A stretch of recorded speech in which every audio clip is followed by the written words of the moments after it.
PTSD is not good for anyone. I've witnessed 7-0. So all I ask for is mercy. And it sounds crazy as a United fan saying that, but The way you're begging for your life, man, I don't like this, man. Like, we're in a Premier League title race.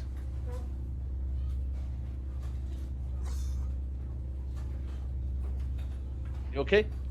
Bro, as long as we don't get battered. There will be a smashing. I'm not interested in it, I'm saying. I'm interested in the 3 points that we get. When you must. You didn't must.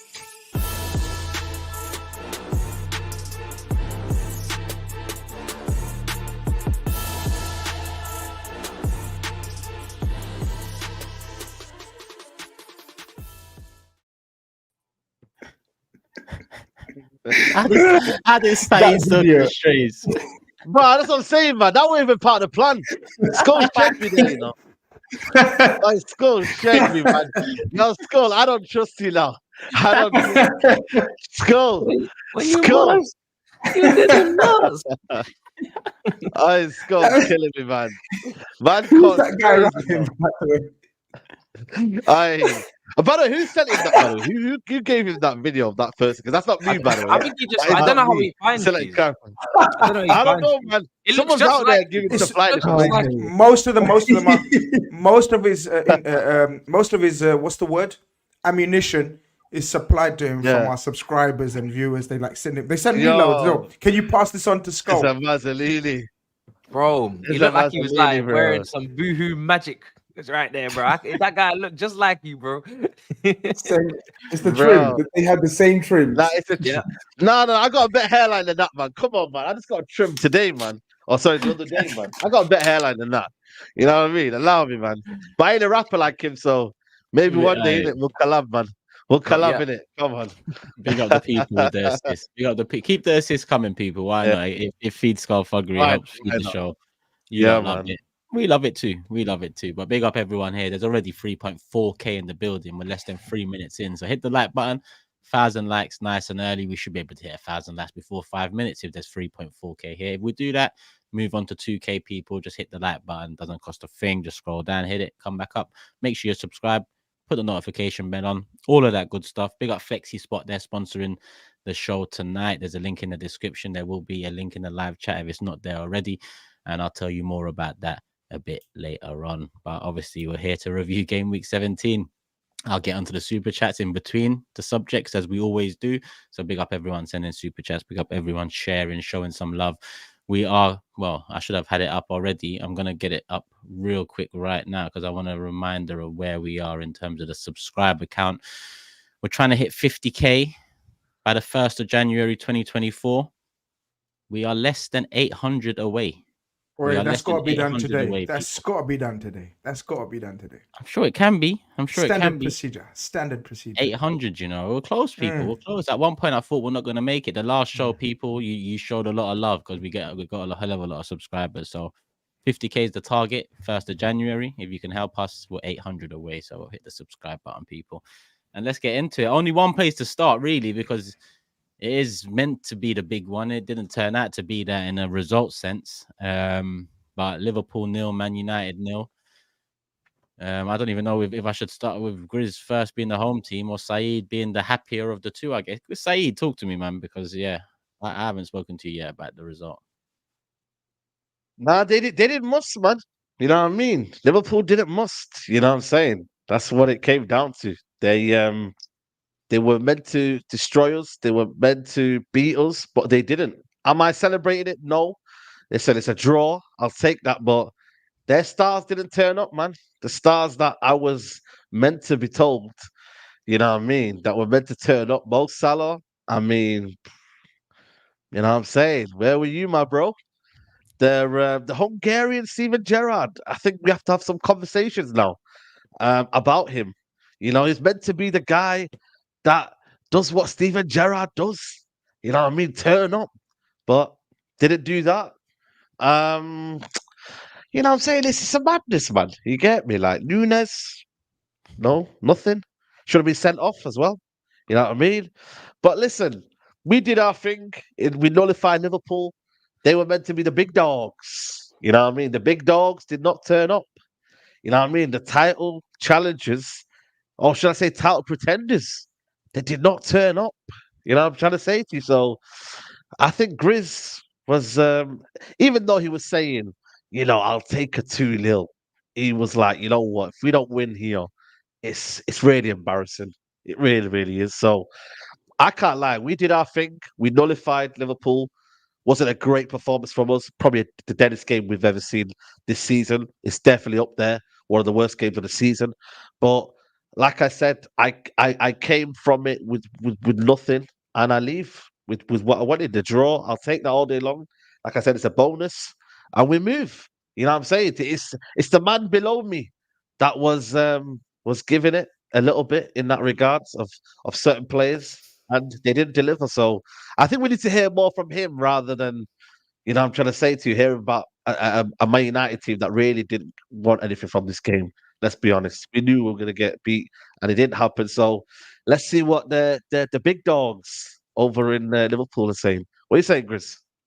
Yeah, I agree with a lot of what you said, man. I agree with a lot of what you said. We didn't turn up. None of the big dogs turned up. I think you're taking away a lot of credit. I think you're taking away a lot from your team. I think you've got a lot to be happy about, man. No, don't worry about my team. Man. I want to hear from you. No, you're hearing from me, innit? Like, yeah. I'm talking it. I'm talking in it. Or am I on mute again? Like, my Siri's not talking right now, is it? But look, I wasn't. So the thing is, what I disagree with what you were saying was like, yeah, GRIZZ thought we're gonna bash them and this and that. I mean, shout out Skull, but he only clipped the bit where I said there's gonna be a friendship, but I'm not interested in it. The majority of my preview was it's gonna be tight. You can't be humbled and embarrassed every time you come to Anfield. Like it's gonna, there's gonna be a game where you like don't get beat and thrashed and humbled, and that was it, man. Football's a humbler. Shout out to the Liverpool fans that were predicting 5-0, 6-0, 4-0 thrashing. Go speak to them. I never. I said it's gonna be mad. It's gonna be tight. Liverpool Man United games are Liverpool Man. Does form goes out the window. We were awful. We started off like a house on fire. I thought, yeah, man, the curtains are on the wall. You know what I mean? Here we go. But it turned into 15 minutes. Yeah, 15. That's it, Matisse. 15 minutes of fame. That's all it was. 15. No, fame. No, 15 minutes. It's not 15 minutes for fame for my club, bro. That's your club in the grand scheme of things. The Hungarian was hungover. We're institution. The hungover Gerard. Facts. Facts. You wasted a lot. You wasted a lot of people's time. See what I'm saying? I had shit to do. I could have gone Winter Wonderland, bro. I could have done anything, bro. You wasted everybody's time on. This was supposed to be my segment, right? Not good enough. You wasted my data.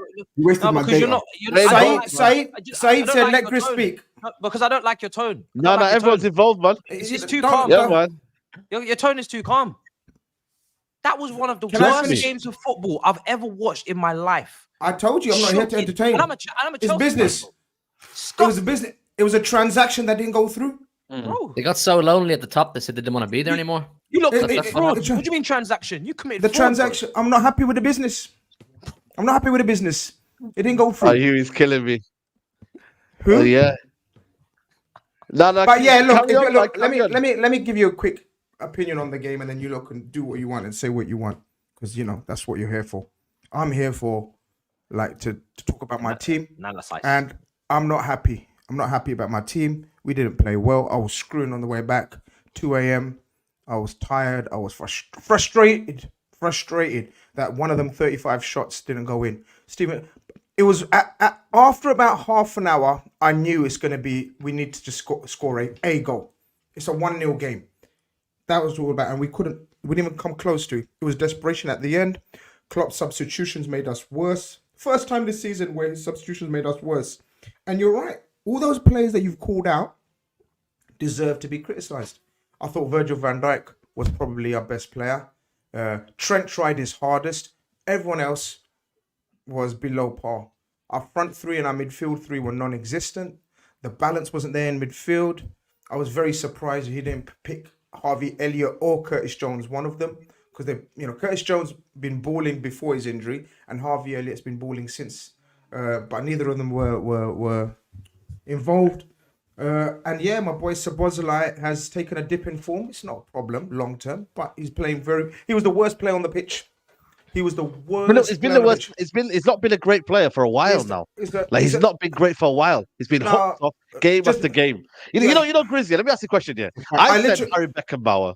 I said Harry Beckenbauer 2 years ago. You're treading on that waters now. You know, you need to be careful. Do you take it? Can you take it? You can take it back now. You know, Grizzy. No, see, that's the thing. The difference. You're putting too much pressure on him. You're putting too much pressure on the kid, man. Let him be Szoboszlai. Let him be Szoboszlai, man. Let him be the little runaround merchant. You know what I mean? Let him be the runaround merchant, man.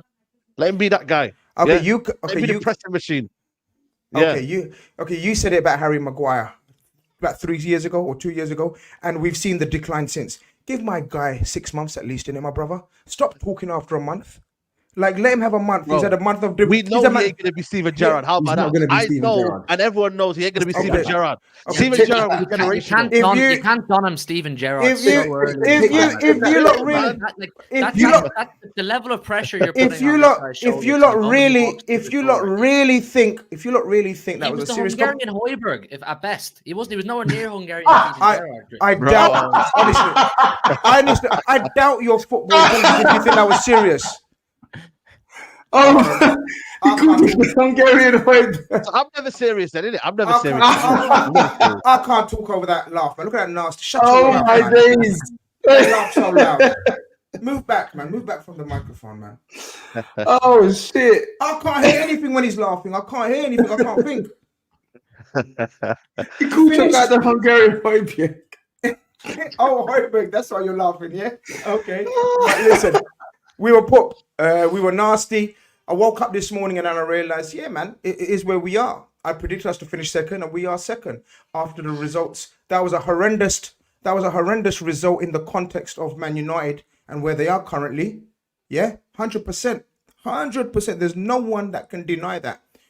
We should be beating this Man United team, and quite comfortably. But Man United looked motivated. They didn't want another, they came and they played like how they played. By the way, I got no criticism of the way they played. They came, they played like however they need to play, bro. You know what I mean? They deserve it. I'm very pissed off that we dropped points to Luton and Man United, like in this month, like two teams that we got down to their level. You know what I mean? Luton and Man United's level, and fair play to them. I'm very pissed off that we've made a highlight for them for this season. I wanted them to have no highlights this season. No highlights. And now we've given them a highlight. They won what? They won 0-0. Not really a highlight, is it? It's just a draw, mate. I don't know, man. The way you smiling and the way your videos and your fan base, like I'm apparently have to hold it for my fan base. Apparently they're saying, GRIZZ was not all that about his chances, but his fan base are arrogant and there's not. Go and talk to my fan base. I don't know, GRIZZ. I don't know if you GRIZZ, if you had 12 injuries and you went to the Etihad, because that's what Liverpool and Anfield is to Man United these days, right? It's a tough place to go. I think you would be pretty boyish as well with that draw. I'd be very happy. Lie. 12 injuries, you would have let us know, brother. I'd be very happy. We had 6, by the way. I'm very happy for them. I'm not very happy for them. I think they should be very buoyant. That's what I'm saying. I think Saeed's playing it down. I don't think. Listen, I don't think you're wrong. One sec, Saeed. I don't think you're wrong in the sense where like it was down to Liverpool, right, to go and win that game of football. But we're not just going to skip past the Szoboszlai thing, right? And I don't want Saeed comparing him to a Beckenbauer for you to basically distort the message that's being sent here. Szoboszlai is quite clearly a good player who had a good start to his Liverpool career. For the last couple of weeks, it's been multiple games now where this guy has been stinking to the point where he's getting hooked, where Liverpool are still trying to win a game of football. You made a statement 3 weeks into the season. You called him the Hungarian Steven Gerrard. Everyone here was in complete dismay that you, after 3 weeks, compared this guy. Dismay is not the right word. Dismay is not the right word. Yes, dismay is the right word. I was in dismay. It's not the right word. It's the perfect word. I was. Anyone who doesn't know what dismay is, go Google it. I was in dismay. It's not the right. You compared Dominic Szoboszlai after 3 weeks to your greatest ever Premier League midfielder. You said this is the Hungarian Steven Gerrard, right? Semantics. You're right, bro. It's not semantics. No, someone. No, it's not semantics. I'm reading the chat. Sorry, I'm reading the chat. They're saying, come on, man. Come on, man. He's bad. They're saying GRIZZ was joking, man. Like everyone knows. No. You want me to be sensationalist? Last week I was boring. When I say something, let him land what? What shall I let him land? Let him land a bomb on my head. You're not going to GRIZZ your way out of this. I'm going to let him land on me. I know you, brother. I know you. You're not going to GRIZZ your way out of this. I ain't letting him land. You must take back that statement because I remember. No. When I called James Maddison a football genius, you were up in arms. You were with Turkish. You were serious. You were serious. And you were serious about Dominic Szoboszlai. You, Relax. after 3 weeks, said that this was I serious? Was the Hungarian Steven Gerrard. So I want you live on Big Air to take back that statement. It does not mean Szoboszlai is crap. It doesn't mean Szoboszlai is crap. It doesn't mean Szoboszlai is always going to play poor. We know he's probably going to get back to a good level. But you compared him to Steven Gerrard. And he is light years behind Steven Gerrard in terms of the kind of player he is. So I'm going to ask you again, Brother GRIZZ, can you take back that statement you made about Steven Gerrard and Dominic Szoboszlai? Simple. Yes, I can, but I won't. And the reason for that, and there's reasons, and I'm gonna. If you finish, I didn't interrupt you for the last 20 seconds. I'm done. For the last 20 seconds. Okay. Last week you were accusing me of not giving you any material to clip me out. Game week 3, I called him the German, not the Hungarian Gerrard. If you lot seriously think that I meant that and I was serious with that, and then that's down to you, my brother. You actually think Maddison is a footballing genius or whatever you called him. That's worse. And I'm ready to do a poll. We can do a poll in the chat and ask. I'm joking. You're serious. I'm joking. You're serious.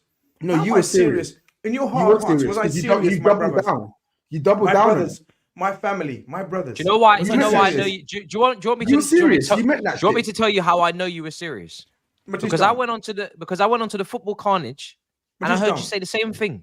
You said it multiple times. Exactly. So it's not. So it's, you're not going to tell the same. He reminds me of Steven Gerrard. You tweeted on the Big Six. You said it. You tweeted it on the Big Six account. You were asked multiple times, "Do you still mean this?" And you kept saying, "Yes, I'm being Just serious." Own it, man. Just own it. He's owned it anyway. He's owned it now. Just own it, bro. He's owned it anyway. He's owned it. He's owned it. That's what you call There's one show you can't make a statement like that on, and then in a few weeks later go, no, I was joking. It's this one. I'm sorry. Exactly. One time, that's it. Gone. I totally understand. I totally understand and accept that. But as you've noticed, I learned from that. That was game week 3. I haven't said anything outrageous since. So leave that. So leave that to bed. Talk about my team. Cuss my team. Dominic Szoboszlai was part of bed, you know. No, and then when later on, when the thing is, you know what, because when he goes back on form, you're going to pull me up on shit I say, and I'm sure you will. You will pull me up on shit I've said. You know what, Tobes? He's definitely said this on Twitter as well, and in a cheeky way. When Szoboszlai was playing well, when Szoboszlai was playing well, they said, "Oh, they doubted me about the Hungarian Gerrard." That's what he's going to do, though. When he goes back on form now, he's going to say, "So I told you so. I told you so." Are you listening? If Szoboszlai's got anything about him, he will make me say that. If he doesn't, I will have to eat humble pie more.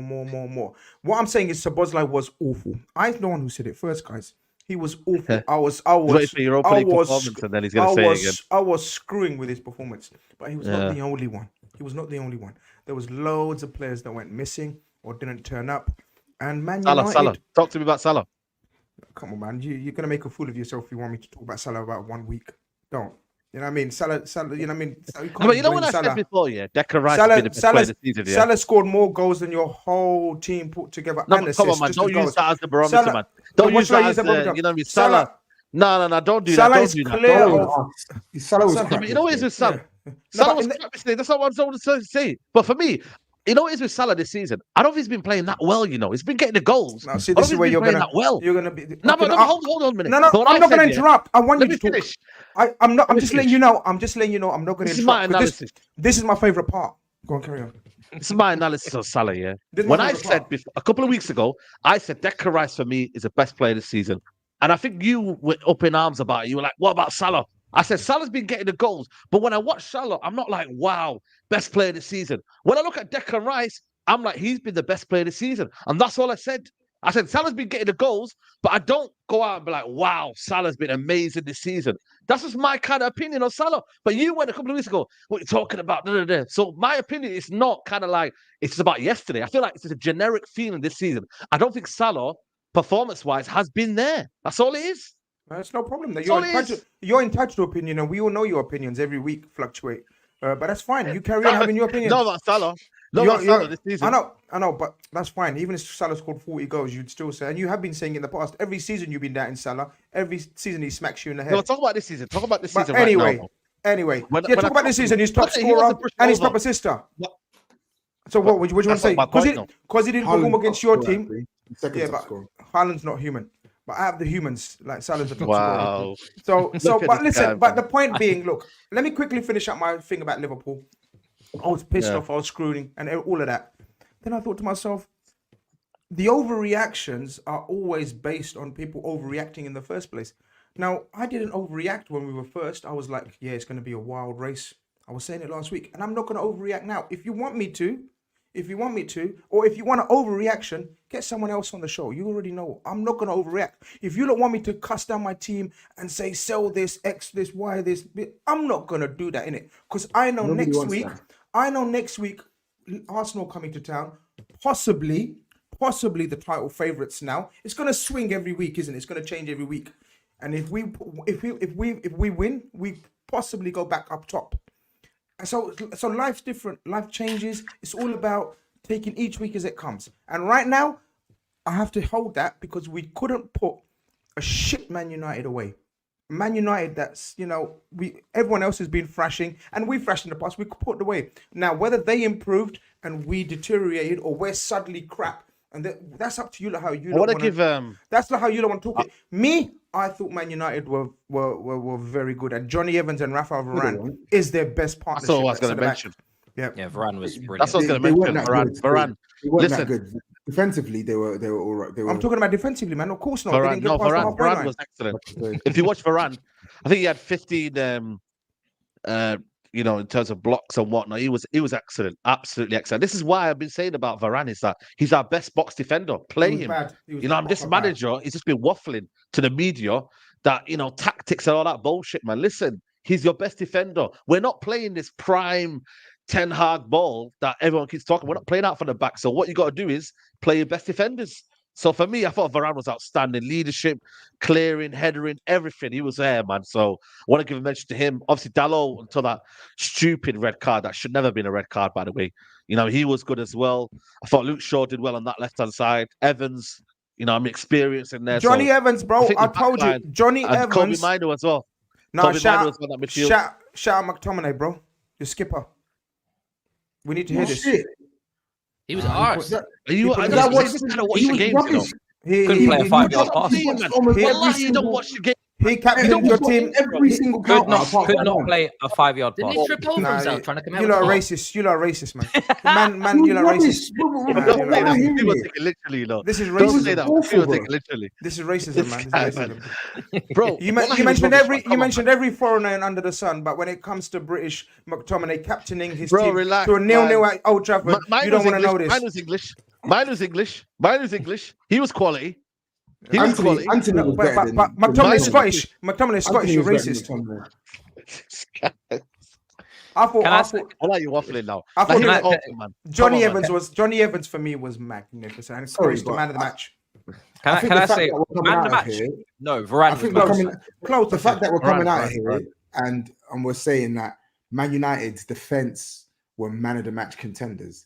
That speaks volumes to how bad Liverpool were more than how good Man United were. Because Varane has played this season and they've been smoked, right? Luke Shaw has played this season and they've been smoked. Evans has played this season, they've been smoked. Dalot has played this season and they've been smoked, right? The fact that we're coming here and we're talking about Man United's defensive resilience. Yes, individually, those players were good. But on the flip side, Liverpool did not do anywhere near enough to give these guys a long day.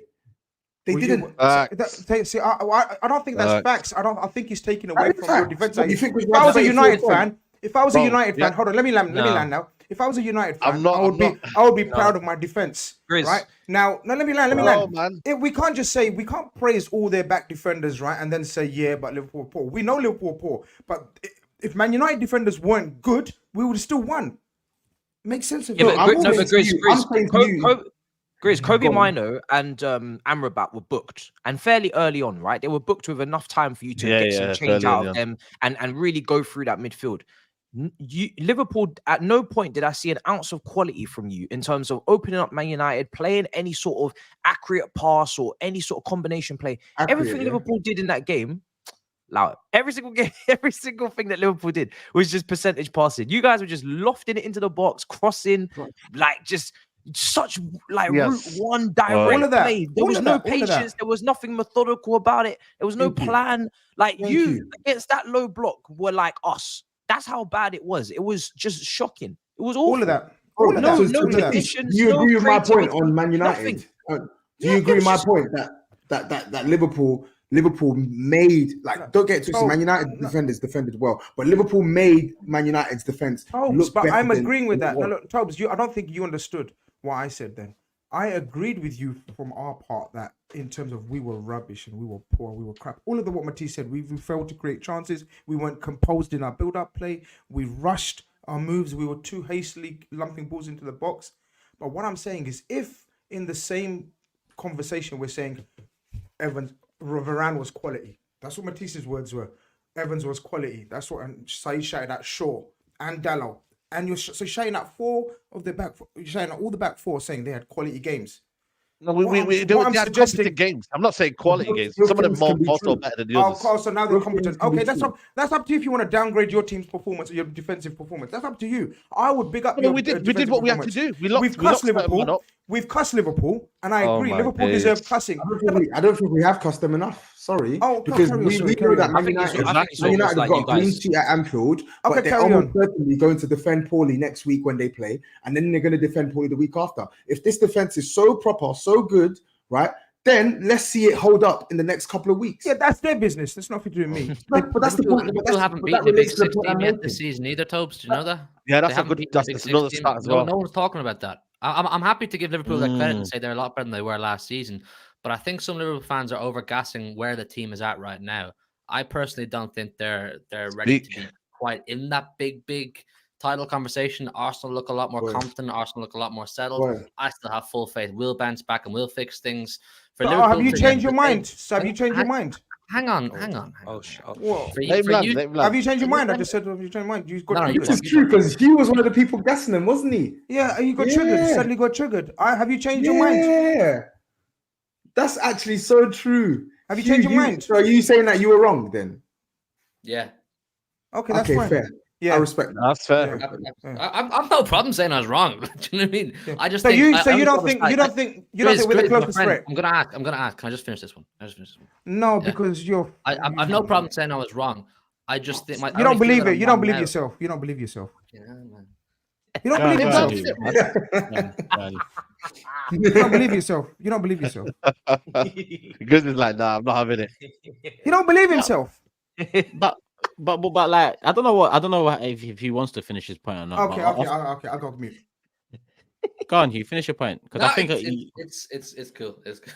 No. Okay. What are you doing, Let me go off the back of Hugh's point. Off the back of Hugh's point. Come on, man. Earlier on in your rebuttals, let's say, Grizz, you said Arsenal are probably title favourites now, but whatever. Hugh was just asked, have you changed your mind? I want to ask you, have you changed your mind? Because you said earlier this season you're finishing second. If it's not City, it's you. Before the Man United game, you might not have guessed the Man United game, but going into the Arsenal game, you was full of like exuberance, confidence, gas, let's say. Are you still that same Grizz going into this weekend now, or? Yeah, what I clearly said, and rewind tapes, and many people will, I said, if we beat Man United and Arsenal, then I'm going to be proper hyped. Otherwise, I'm still sticking with my original opinion. I haven't changed it from week to week. I still think we're going to finish second, and I still think we're going to be the closest to Man City. Until otherwise, we can talk every week on the fluctuations of the league table. 1 week, one team's going to have a good week. 1 week, another team's going to have a good week. For example, if we beat you next week, we go first. If you beat us, you'll be 4 points clear. Or is it 4 points clear or 5 points clear or something of us? 4 points clear. We 4 beat points clear. 4 points clear if you beat us. Suddenly it makes you favourites. This is the nature of the beast we're dealing with. Hughie, all season up to yesterday, according to me, I don't hear his opinion before today, said we're going to be the closest. Now he claims that you're going to be the closest, which is fine. That's his opinion.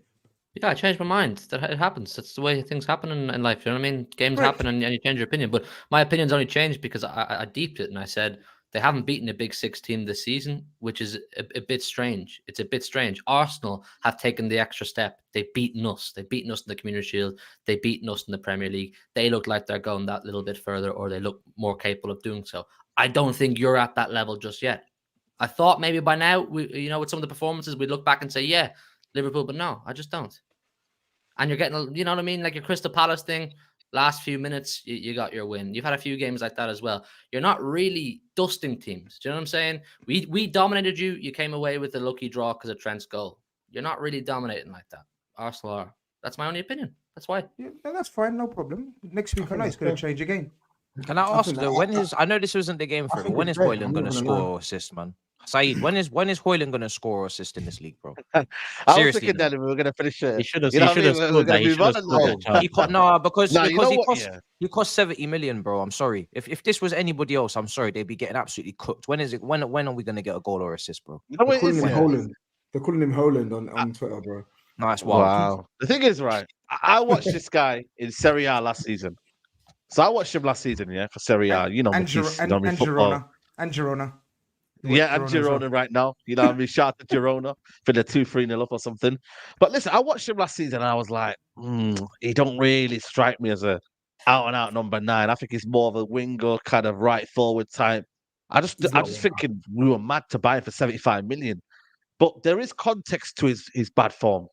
For me, I don't think he gets enough service into him. I think it's one of those situations where McTominay is probably almost like the last person forward. You get me? And he's the one that's deepest forward. But B, I feel like his movement on the other side is quite poor. I just think he's static sometimes. He doesn't really try to get on the end of things. He makes it very, very easy for a defender to kind of back into him. You know what I mean? And just kind of almost makes it easier. You've got to make sure. Look at Haaland, the way he moves around. I know he's on a different level, but you've got to make it difficult for the defender. I think he makes it too easy. Plays it safe sometimes. But when you have, and I repeat, Anthony, who is a defensive winger, almost instead, the guy, he does everything.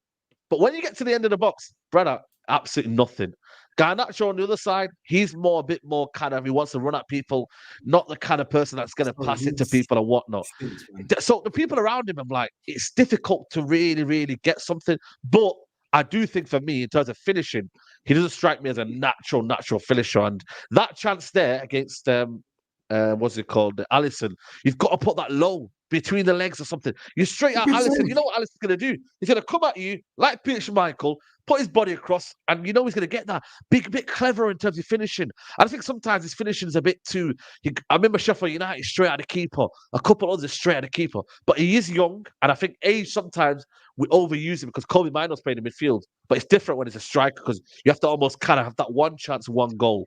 But I am going to give him time, but I'm not surprised in what I'm seeing because I've watched him last season. I was like, not sure. This is a project striker. This is not a striker we need now. We need a goal scorer, and he isn't that. So it's one of them. Ten Hag bought him. He's got to have to just find a way of working it out. But I feel like the foundation for him to succeed are not there, man. It's just we don't have really people that are going to create for him, man. So that's why I kind of look at it for me. But you know what? It's true though. He should be scoring goals. I'm not going to hide that. It's a mix because he's missed. He's all the big chances he's had this season. He's basically missed all of them. Yeah, he's one of the highest in terms of Yeah. Because I liked what I saw of him in Atalanta. I thought he was a really good prospect, but I think it was said in the summer that like you're buying a 20-year-old kid to lead your line. The shirt is heavy. Let's be real. That's what I'm saying. So you're Man United's number 9. Of course, coming to a new league as well. Of course, he's not going to like be as dominant. Like, and when you watched him in Serie A, like, yeah, he looked good for Atalanta, but he wasn't doing a Haaland in Salzburg or Dortmund, where he's literally he's outscoring the amount of games he's playing. He was always going to need time. Granted, I do think he has actually been quite bad. Like he just wants to wrestle his way through matches, and it's just like, I know, man. like you're up against WWE. you're up against dudes that are like twice your size, bro. Like, come on. They're calling him, I think Rance was calling him Hulk Hoyland or some shit like that. I don't even know. He's wild, man. Like, brother, stop trying to get into scraps with these, man. They are bigger than you. They're bigger than you. They're faster than you. You need to come at the situation with a new way, right? You need to come at it with a new way. I think he needs to develop his game, but unfortunately for him, there's no one else who can step in and carry the burden. Do you get what I'm saying? There's no one else who can step in and carry the burden. So that should never been the plan. He should never been the plan. It should have been a striker. He's got to improve, bro. Sorry, 20 million or not, like 100%. 100%. He's got to improve. How much did you pay for him? 70? 75 million, I think, altogether. I think the 75 million round it off there, man. Yes, so listen, if strikers the inflated market anyway, everybody knows that. Yeah. But this is why I wanted Vlahovic instead, because I know I'm getting with Vlahovic, innit? So you mentioned Anthony as well. Yeah. Sorry, you mentioned Anthony as well, but like another player who I think is playing way too much football, got potential, but Garnacho. Like when I said it at the start of the season, I'm sorry, he's not good enough right now to be starting for Man United. I feel like when Garnacho, I've seen him, he's at his best when he comes off the bench against tired legs, he can go at them. Like you can clearly see that there's something in that player to suggest that he could be a good player for Man United long term. But at this point in time, he's not good enough to be starting ahead of Man. He's not good enough to be starting games for Man. I actually wanted Rashford to start this game. You know, funny enough, I know I always talk about Rashford being dropped. I wanted him to start this game because I felt like for me, you know, Garnacho coming off the bench against Trent would have been a bit tricky for Trent. But but the defensive work your two wingers done was magnificent. Ridiculous. That's what they did. Like Anthony and Garnacho. That's why they're in there. Anthony won 6 out of 7 duels. Like that's mad. I know. He's a fullback. He's a fullback, Grizz. No, bro, Rashford. Why Rashford they don't know what the defensive winger is? That's a defensive winger, man. But Rashford and Bruno wouldn't have done that legwork. Maybe you wouldn't have survived. Bro, that's what he is. Defensive winger. That's what I call Anthony, man. That's what he is. You know, you have an attacking winger. This guy is a defensive winger. What did you say, Grizz? How many duels did he win?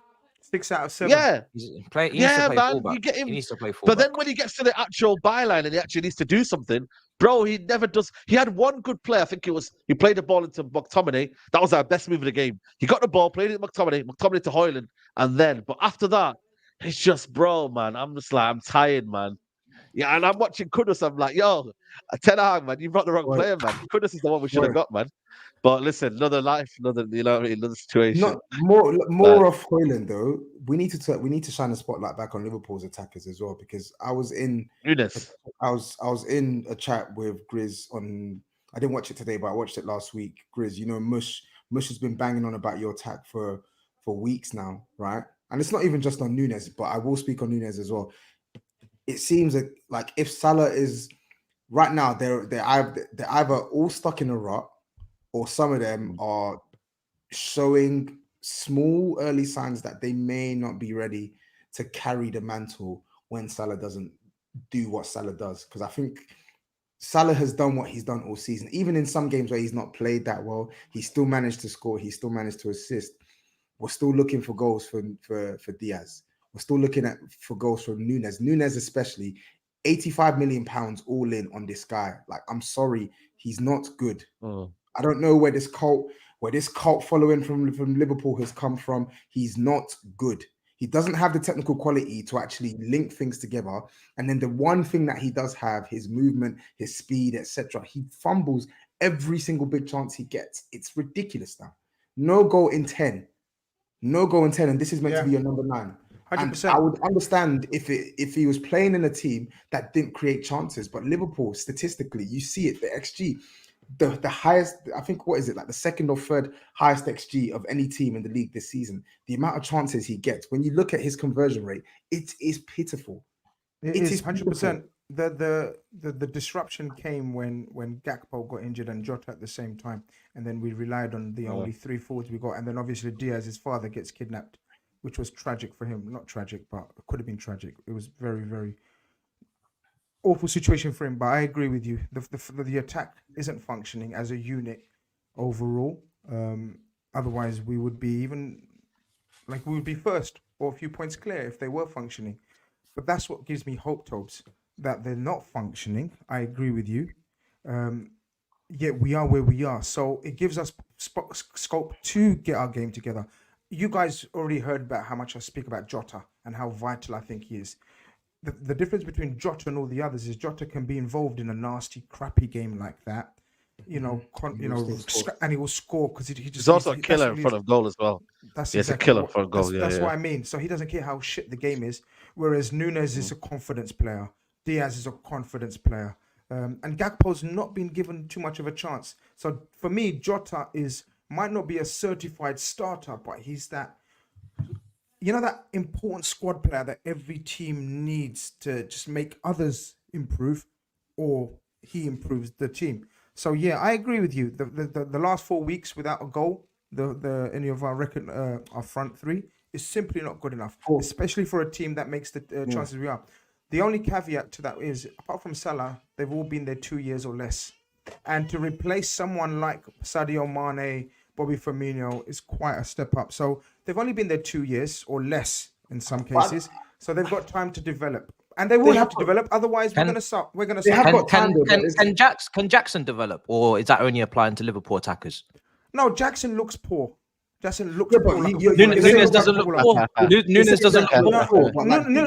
Nunes shows glimpses of, Jackson doesn't show glimpses. No, I haven't seen it. I mean, if others have seen it, then they can speak on it. I think Jackson looks rubbish. Okay. No. Sorry, Nunes stinks, bro. Like he stinks. Well, you have to take Bellingham, GRIZZ, man. You got to say Bellingham for them too. We can't say that. We can't say that Jackson looks rubbish, but then say I Nunes. Can. No, you. No, Jackson, I can. It's my opinion. I don't think you can because Jackson has stuck the ball back the next 7 times. What do you mean I can't? He's tapped the ball in 4 of them. Tapped the ball in from the goal line. I watched the game with my eyes. You don't do tap-ins. How ironic is that? You don't do tap-ins. I wish Nunes scored tap-ins. Otherwise, he'd be on by 15. Okay. But the problem Nunes scores bangers. Nunes scores bangers because he misses his tap-ins. I wish his tap-ins. Look, I don't rate Nunes as a footballer, so I don't know why you're coming for me like that. I'm not coming for you, but you can't say that Jackson looks rubbish and then say that Nunes looks better than Jackson. He doesn't look better. I'm going to repeat it. Jackson's hold-up play and link-up play is much better than Nunes. I'm going to repeat it. Racismo. I don't even rate Jackson. I don't even rate Jackson high. I think like Jackson's got. I think you do now. I think you're. Yeah, but it's Tobes. I actually like now you're Jackson stan. Yeah, but now you're Jackson stan. You're not being fair. You're not being fair here. Tobes, it's just funny. Yeah, Jackson costs half the price, right? With half the hype. Price is irrelevant, man. Yeah, it was Nunes coming in. To me, how is it? It's not relevant. Price is not relevant. To me, is price is not relevant. Do we? Are we hearing what we're hearing on this show? Price is now irrelevant. Liverpool. Hold on a second. I didn't hear nothing because all of you shouted at the same time. One by one. Liverpool fans couldn't wait to explain the intricacies of McAllister's release clause to us. The price.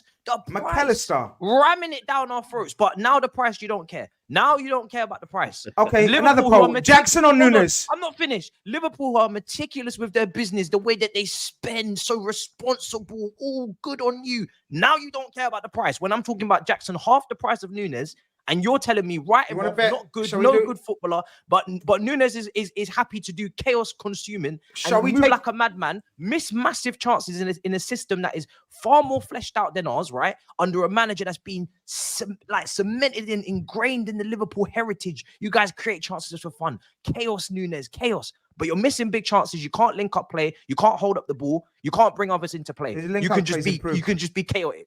You can just shall we have a bet? But he gets time. But he gets more time in his second season. Anyone want to challenge me? Nunes will have much better stats than Jackson by the end. He should. He costs double the money. He should. But so you don't want to bet. Okay, so you don't want to bet. How much is the bet? How much is the bet? In his second season. Wait. How much is the bet? We speak in private.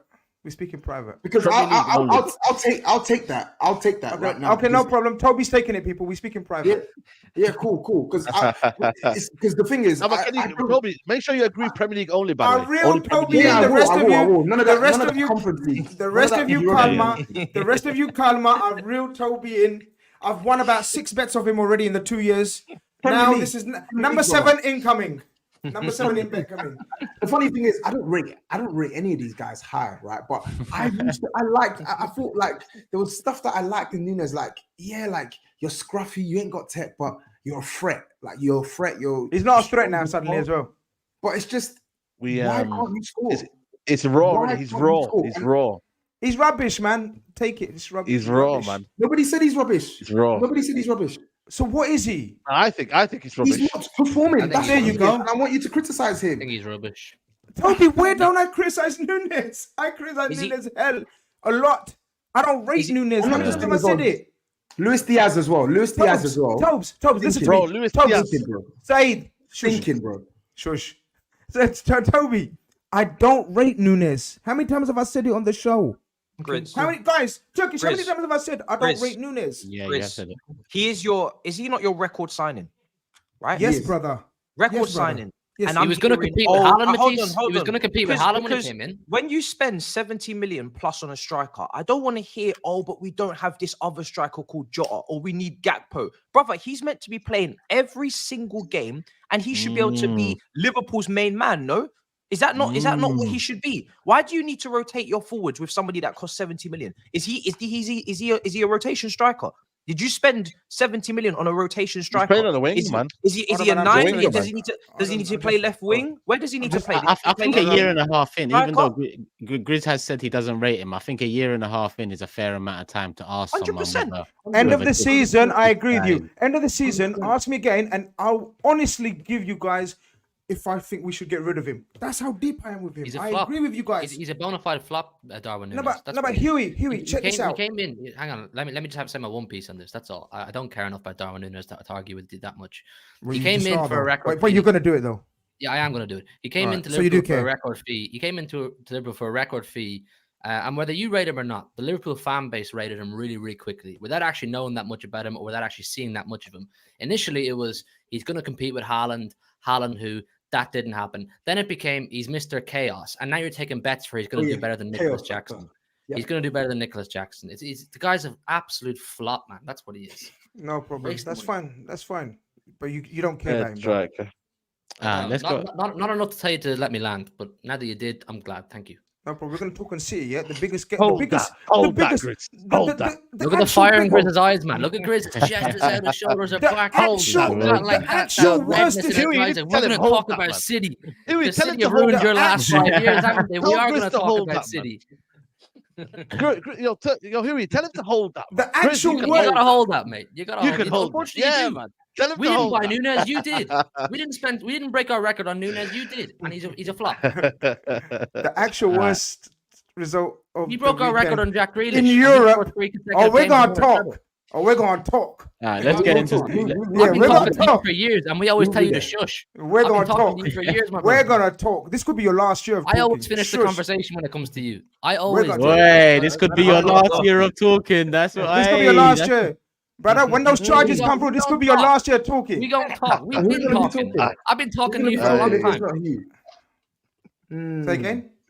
I asked the question, who's going to be talking if it's not Hugh? Because top left was smiling, putting his hands up. So is it going to be you talking, brother?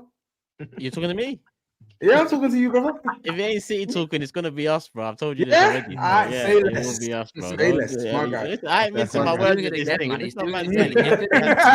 If it ain't City.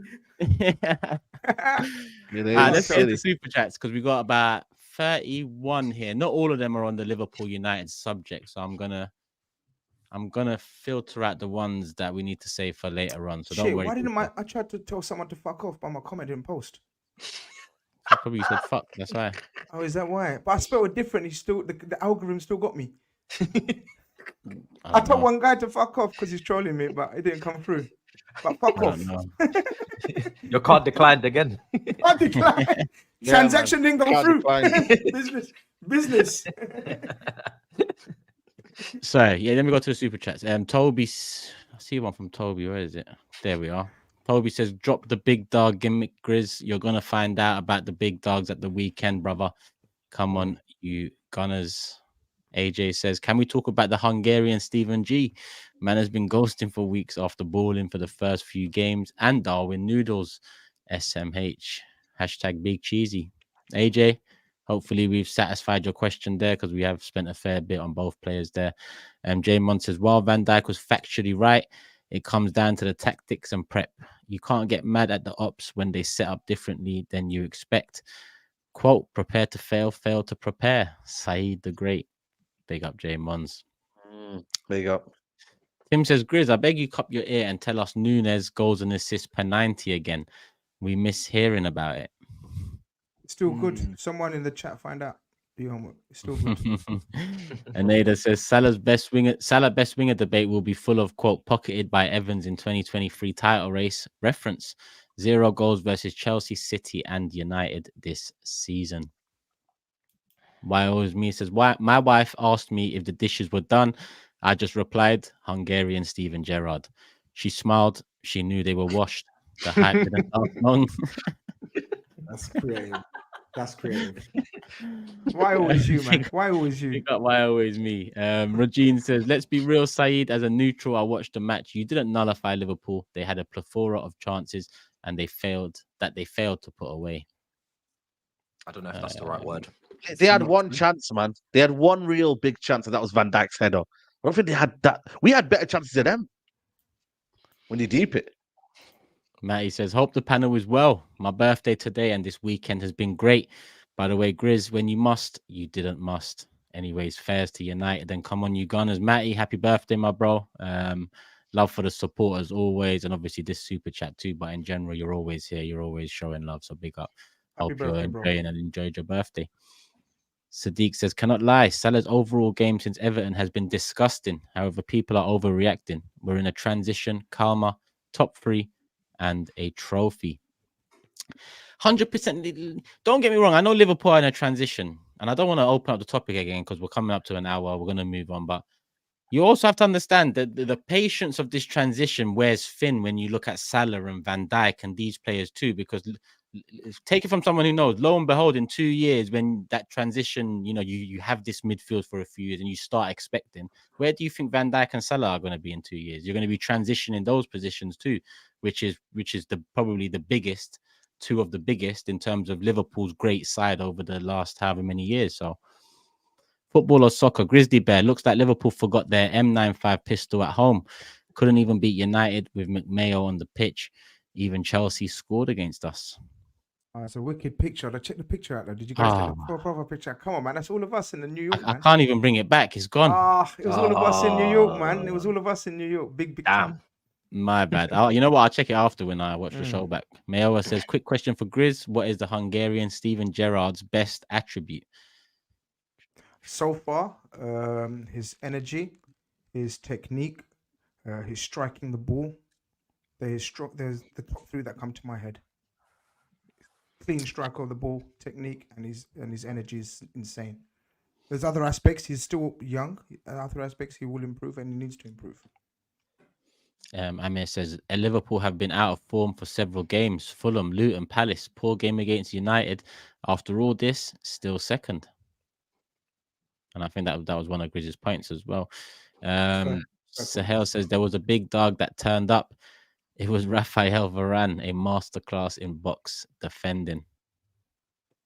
Jay says, you still standing on that business, Genghis Khan? I was born a businessman, JC. And then they says, can we all agree on Nunes being a flop signing? Havertz and Nunes have the same goals and assists. How much is Nunes worth in the current market? By the way, I totally was total disagreement about his price, how much he's worth. I was on SAEED's channel once. Remember SAEED? And I was talking. I said, "Yeah, man, that's a crazy price. He's worth about 45 million." But that's that's how much Liverpool paid for him, and it's crazy. I agree. He's not worth that kind of money. Barry says, crazy how Grizz is the first one to give, but can't handle even a little criticism about his team and gets so defensive. He ain't that deep, brother. Loved how Roy Keane put, quote, big dogs in their place. Thank you for the super chat. If I couldn't take it, I wouldn't be on one of the biggest live viewed shows on YouTube. So hold that. If he says, big up Barry.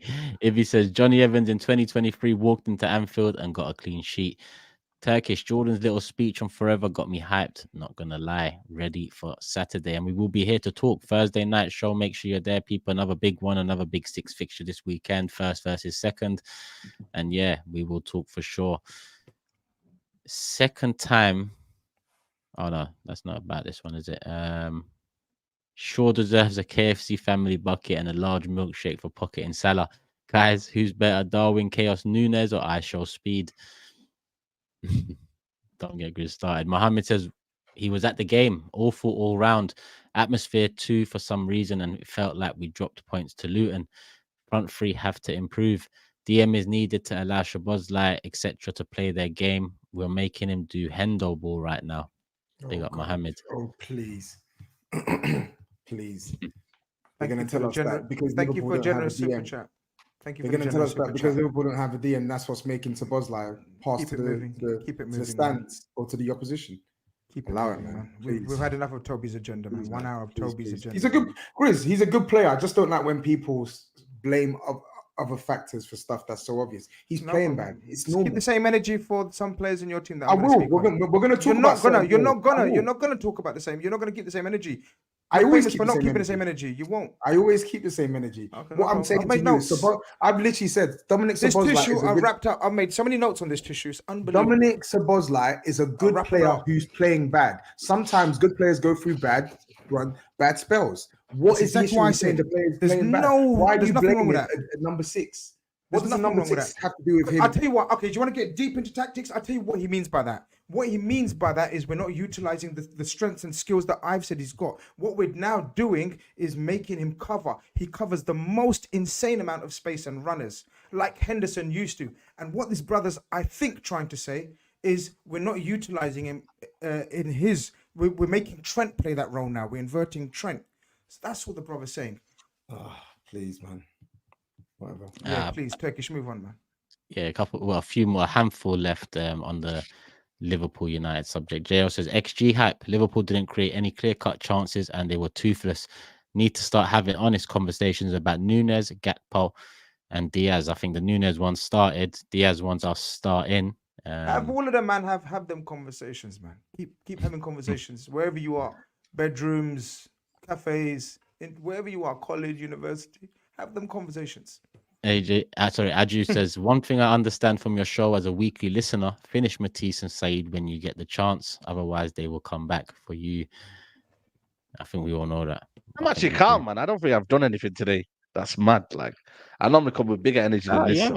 You haven't. Faisal says, what should they, though? Like, what, did they win? No. Exactly. Swap Arsenal goalkeeper with Liverpool's and we crushed the league. And Chelsea's defensive record. Liverpool have Alisson tax performances, been average with flattering results.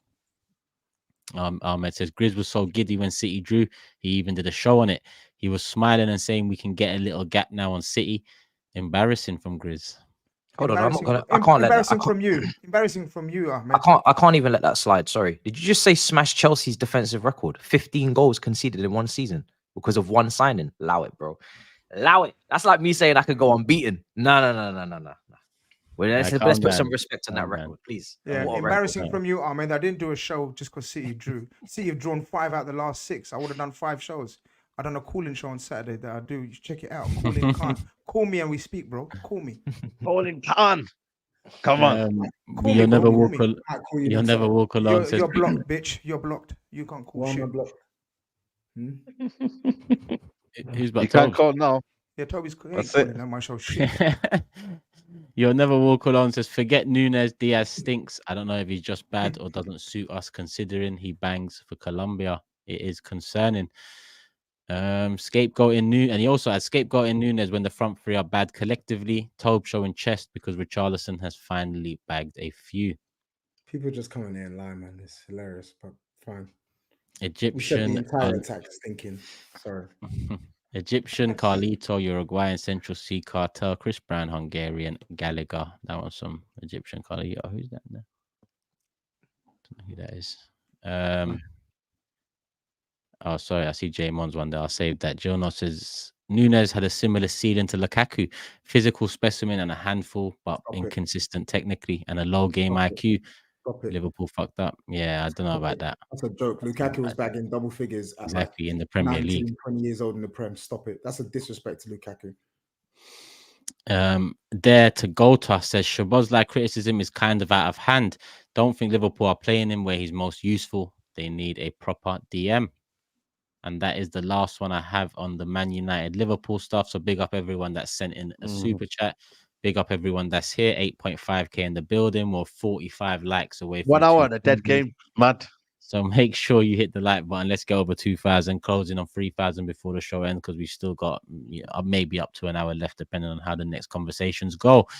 But remember, people, there is a link in the description. There is a link in the live chat too. Big up FlexiSpot. They are sponsoring the show. Big up FlexiSpot for sponsoring this episode of the Big Six. You've heard us mention plans to level up the channel next year. Lots going on behind the scenes, more than you can believe, guys. And FlexiSpot have hooked us up with their new next generation E7 Pro standing desk. With workspaces, the cable management can be hectic, but when the E7 Pro must, it did must. Cable management is slick and easy with magnetic concealed cable management, as beautifully demonstrated by Skull here. Majestic. The lift speed is 40 millimeters per second faster than the E7 and the E8, and the C-leg design means stability is never going to be an issue. It's got the best weight capacity of any standing desk on the market, 160 kilograms. Even Toby couldn't squat that. The quality is serious.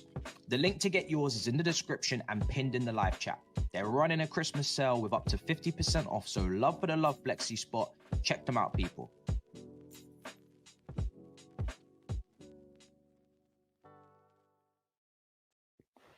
Come on, show them some love, people. Show them some love, people. Big up FlexiSpot. There's a link in the description, link in the live chat. Up to 50% off coming up to Christmas, so make sure you utilize that now. I've just got mine today. I've put it up. It is solid. It is, it is worth the money, even without the discount. So if you're looking for something like that, use the link in the description. Use the link in the live chat. They'll know you're coming through us. Once I get that table upstairs into this room, I'll do a little video as well and show you what it's all about, and I'll play that at some point. But that might come after the discount ends. Like I said, there's up to 50% off. Like Matisse said over there in the ad, there's up to 50% off. Utilize that now, people. Grab yourself a desk. Big up FlexiSpot. Come on. What was you saying, Hugh? I was going to say, if Tob's going to take that. He's questioning your gym ability. That's fine. Luckily, there's this thing called Instagram, and I'm not sure if you've seen, but on Instagram, I've posted what I squat. So I know it's live. Just tell us. Even if it wasn't live, just tell us. Just tell us. Tell us here live. How much can you squat? The most I've squatted is 180 kg. It's literally down my Instagram. Say no more. The next ad we do for FlexiSpot, KG has to squat. Tobes has to squat the table. How about that? Come. Come. There we go. There you go. So you're a big squatter, yeah? Squatter. I've not squatted in a couple of weeks, but yeah. Big up Matisse as well on the ad read, man. He was good at that. This is what we do, This is what we do. We've got to be professional sometimes, guys. We've got to be professional. Do you know what I mean? Answer the chat, yeah. The people saying I called him KG. I didn't call him KG. I thought him I had 160 kgs, and that was stuck in my head. Tobes don't look like KG, but yeah. Both KG. Both bald, yeah. That's it. That's about it. Bald and black. That's what they're saying. Let's keep it moving. Man City, Palace, 2-0. He's gone. Chill. What did he say? Nah, chill.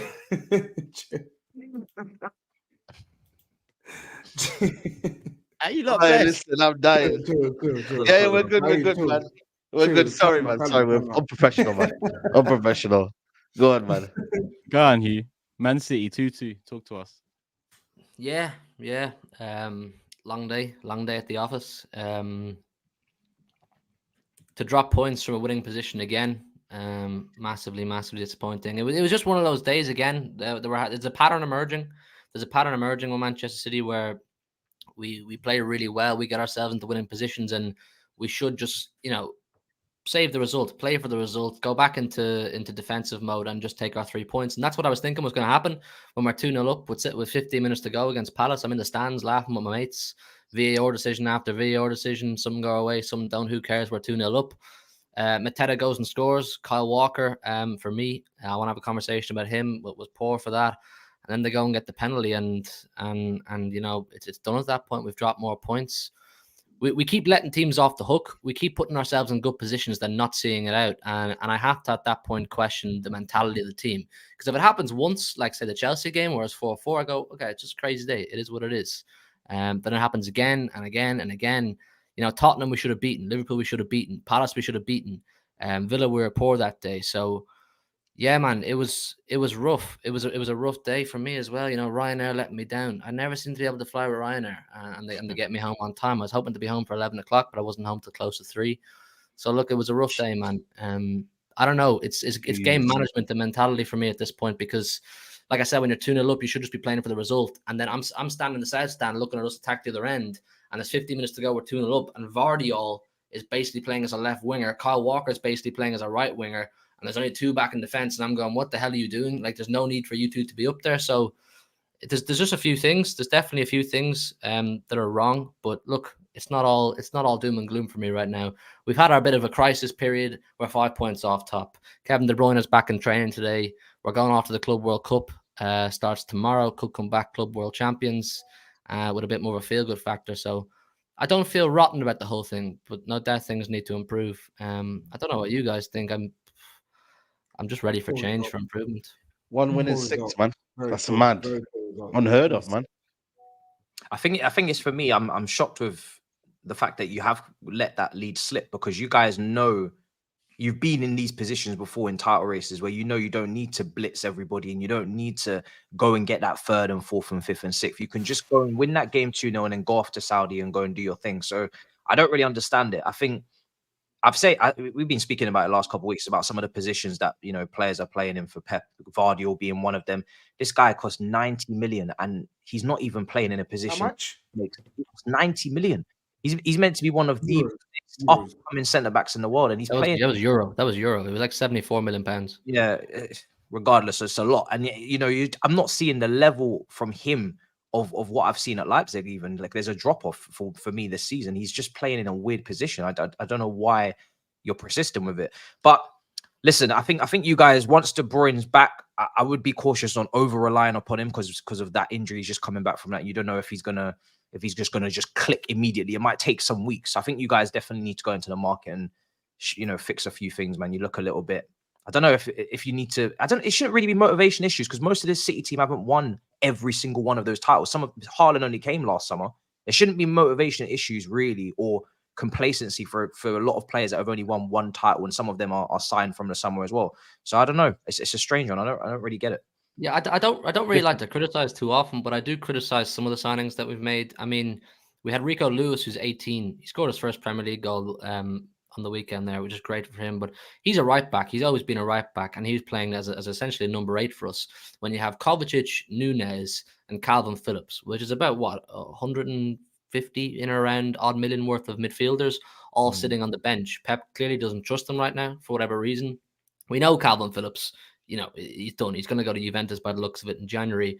Nunez, we've seen a little bit. We'll wait on that. Pep doesn't trust him right now for sure in these must-win games.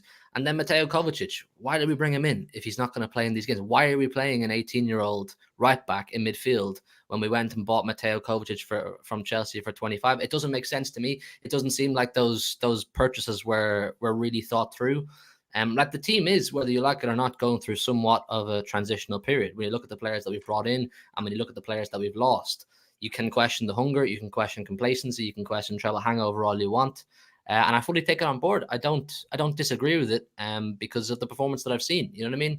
The last 3 or 4 games that I've been to myself, we haven't won, which feels weird because as entitled as it sounds, I'm used to going over and seeing winning every week. But look, you know, football's cyclical, and we were never going to always be able to maintain the high level of output that we were showing throughout the treble campaign. You know, when we went something like 25, 26 games in all competitions unbeaten, that was an extreme level of output. You can do that again, though, Hughie? Do you reckon you can actually do that again? Because I'm not sure you can, you know, man.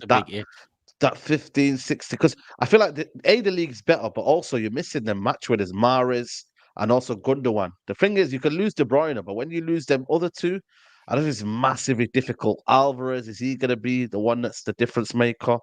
You know what I mean? Bernardo's not known for his goals. I mean, Phil Foden, can he do more? Yes, he can. So I just think that importance of them two there, not replacing them, we're talking about it every week now. You know what I mean? And now that's 1 win in 6. And it's going to be more tougher, man. This year, Liverpool, like I said, Arsenal, there's more teams now you need to catch. And by the time you come out of the was it World Cup club, and if Arsenal keep winning, you know what I mean? It's a mazza, man.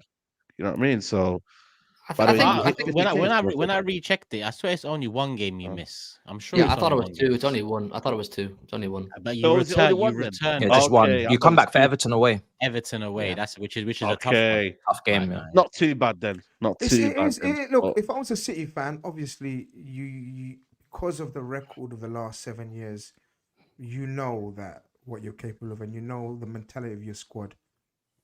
But wait, who said club? Who said World Cup club? Who said that? Was that SAEED? You know who said it? What do you mean? You know who said it, man? What? We let something slide. I tried to No, I'm pulling them up on that. Did I say that? You said that. Yeah. My bad. Come on, then. Semantics, SAEED, semantics. Bro, yeah. But one, I think someone would not listen to that, but you didn't listen to my analysis, did you? But you want to pick that one, yeah? Shame on you. Shame on you. But guys, with the Man City thing, right? What we've seen is when they've had their sporadic bad results, they've come in like sort of not in blocks of 6. Like this is 1 win in 6, and that win was against Luton. And that needed a late winner from Foden after being 1-0 down. So that's a block of 6 games where it's not often City getting like that much stuck. And it hasn't been the hardest of fixtures. Palace, I looked at that Palace team, Hughie. Well, we've had Chelsea, Tottenham, Liverpool, Villa. So according, they're pretty tough fixtures. So according to Chelsea, they're in the mud. We've said they're the worst Chelsea team in things. So we're going to use the same logic used for United. So the worst Chelsea team in how many centuries, right? You couldn't put them away, yeah. After winning, I'm talking about after winning situations. Hey, Luton, you didn't beat us either. The fuck you mean? I know we're rubbish. Remember, we've established we're rubbish. So put some respect on us, man. In big games. After City, Palace team, honest to God, man. I know we scraped to win at their ground, but they had even a couple of players less than what they had against us. And I just thought 2-0 up. City unheard of not winning a game when they're 2-0 up at the Etihad. And that's a lot. I don't know how many games, you'll know more, but from winning positions, you've lost a lot of points. And it is going to take a monumental effort to get that right. But if there is a team that's capable, it's you. But I do agree with SAEED in terms of the match winners. And I'm talking proven match winners in Mahrez and Gundogan, replacing them with the likes of Nunes. I don't know, man. It's going to be tricky. It's going to be closer. Yeah, I believe we'll do business in January. I'm pretty confident that we'll go out and buy at least one player. Like I said last week, Pep's been given a budget, and then we have the best player in the Premier League. Came back training today, Kevin De Bruyne. There's not many better match winners and big moment players than Kevin De Bruyne. So it's a big boost for the team and the club, even to just see him back in training, because that's how important he is. He's our club captain, by the way. He's not. Kyle Walker was not our club captain. He's not a leader. We've not had a leader on the pitch. In my opinion, for quite a while. Ruben Diaz hasn't been playing well. He should be a leader, but he hasn't been. Kyle Walker, Ruben Diaz, man. Like if you have like company, Fernandinho, Gundogan, these kind of guys, they wouldn't allow us to drop points from winning positions the way we have. There's been no leadership. So Kevin De Bruyne coming back will be a massive boost. And as regards to the monumental effort, I agree. But like you said, if anybody's capable of doing it, it's us. I'm not going to rely on that. It's no God-given right. I don't think just because we've done it before, we're definitely going to do it again. I don't understand that ideology. I don't buy into that philosophy. Look what we did last season, the season before. It will happen again. You're not guaranteed to do that. But I still hold hope. Do you know what I mean? I still hold hope. I've not lost any hope. We've gone through a little bad patch. I think the Club World Cup has come at a good time. I really do. We play our semi-final tomorrow against Urada Red Diamonds or something. Then we play hopefully the final on Friday. Big team. And that'll be a boost too. So look, it is what it is, man. Can we, we done a show of comparisons today because obviously you're not cussing my comparison of Szoboszlai, and then obviously we spoke about Toby's comparison, about Maddison. Can we guys have a little 2-minute conversation about the comparisons between Diaz and Virgil that were coming out as centre backs? I thought you were going to say Diaz and Saliba there, man. That would be more better, but not Diaz and Van Dijk. Nobody here really took that. Seriously? Man. Come on, they man. did, man. Lot maybe not Hughie. No, maybe not. No, not Hughie. I'm saying, I'm talking to the audience, man. Everyone. Oh, man. the audience. Why you take it personally, man? I'm saying Ruben Diaz. Ruben Diaz having a bit of a stinker though, Hughie, isn't he? He's been like, there's been incidents on one-on-one defending. Has been one-on-one defending. You know what, Grizz? Though there's a massive issue with chemistry and team selection in general. We rarely have the exact same back four, if ever. He's constantly playing beside Akanji, who's going to be beside him or going to midfield. Then Ake be there. Then Vardy will be there 1 minute. Then John Stones is back 1 minute. We never have a settled back four. And what worked for us so well in the Trello running was you knew the back four before the ball was kicked over the day before the game. You'd have John Stones, you'd have Diaz, Akanji, and Ake. You knew that was solid. That was going to work. It's being chopped and changed too much. It's not settled. I think he chops and changes until January when then he does. Goes with the back four. Another part of where I've not lost hope, or I'm not like, who might throw my toys out of the pram at Pep Guardiola right now after 6 games with 1 win? Do you know what I mean? That would just be absolutely crazy. But I like to think that, after January with a few signings, some injured players return and things that you go, right, this is the back four, we're going to run with it. I agree with Matisse, Vardy all playing at left back. Not keen on it. Don't think it suits him right now. But look, Diaz, people are a bit reactionary with Ruben Diaz. This guy's been an absolute monster. Every season he's played in the Premier League, he's won the Premier League. Do you know what I'm saying? He's won 3 in a row. He was absolutely monstrous for us in the treble win beside John Stones. This guy has had arguably one of the best centre half periods or entries to the Premier League ever. So to just diss him after, a couple of months of not playing great, I'm not ready to do that. Same way I wasn't ready to do that when Van Dijk came back after his injury. I wasn't ready to say, oh, he's done or he's finished and yada, yada, yada. Class is permanent kind of thing. So I've no doubt that Ruben Diaz will bounce back from this as well. And when it matters, like he's proven before. I agree. His class. I'm just talking about his form. Yeah, we're talking about his form. No, we're allowed to criticize because we criticize everyone else. Everyone's form has been poor. Bar Man City deserve to be criticized right now, man. A lot of they do, absolutely. I think Pep deserves to be criticized. The fact that you're saying you just spent 150 million pound on midfielders, Guardiola for 75, and now you're saying, yeah, we're going to buy again in January. It's like, where's the coaching going to come in now? Because obviously these rotation and team selections tactics, it's on Pep. If you're just saying, oh, we're just going to buy again, we're going to. Kovacic was a flop. Nunes was a flop. Cavadio was a flop. We're just going to go in the market, spend another £200 million. Then you can't get criticised when we cuss you about cash money. Do you understand? It's like he needs to start selecting the right team, the right tactics. Because a lot of City fans that I not personally know, I don't know many personal City fans, but I speak to online or whatever, have saying Pep's making some weird tactical selections and team selections. They are openly saying it. They're criticizing his selections, and that don't get heard of. Apparently, there was booze at full time. For the referee, not for Pep. For the referee, not for Pep Guardiola. I was there. It was for the ref. What? That was a blatant penalty, though. What was it? Yeah. Why was it for the ref? There's a blatant penalty. I wasn't doing it. I wasn't booing at the referee personally, but I know that the people who were booing in the South Stand, where the most noise comes from, where I was, it was all towards the referee and their thoughts on his performance. So it was not towards Pep Guardiola. But look, you're right, and City fans do this every year. Pep will make some tactical decisions. He'll put some players in some positions that doesn't work around this time of the year, and we're all going, what the hell? And then he'll fix it, or he'll get it right after Christmas. So I'm just kind of sitting here saying, I hope that's the case. But look, even if it was to be a season where we didn't win the Premier League or we didn't win the Champions League and so on and so forth, it is what it is. Do you know what I mean? I'll be disappointed, of course, because I wanted 4 in a row. I wanted 2 Champions Leagues. Of course I did. I'll be disappointed. But who on earth would I be to come onto this show and be like, Pep's a disgrace. He's got it all wrong. Get him out. We've not won this. We've not won that. After he's won 5 out of the last 6 Premier Leagues. I've stood on the pitch in the Etihad Stadium twice, when we're about to lift a Premier League trophy. We won a treble. Football's cyclical. I say this all the time. We were never, ever going to maintain the heights of what the treble team achieved. So, if I want us to win it, I believe we still can. But if we don't, I'm still going to be here I'm blessed. I've had an absolutely fantastic time, and no doubt we'll 100%. bounce back again. We'll go again. 100%. Well said. Yeah. I The mean, chat have raised a good point though.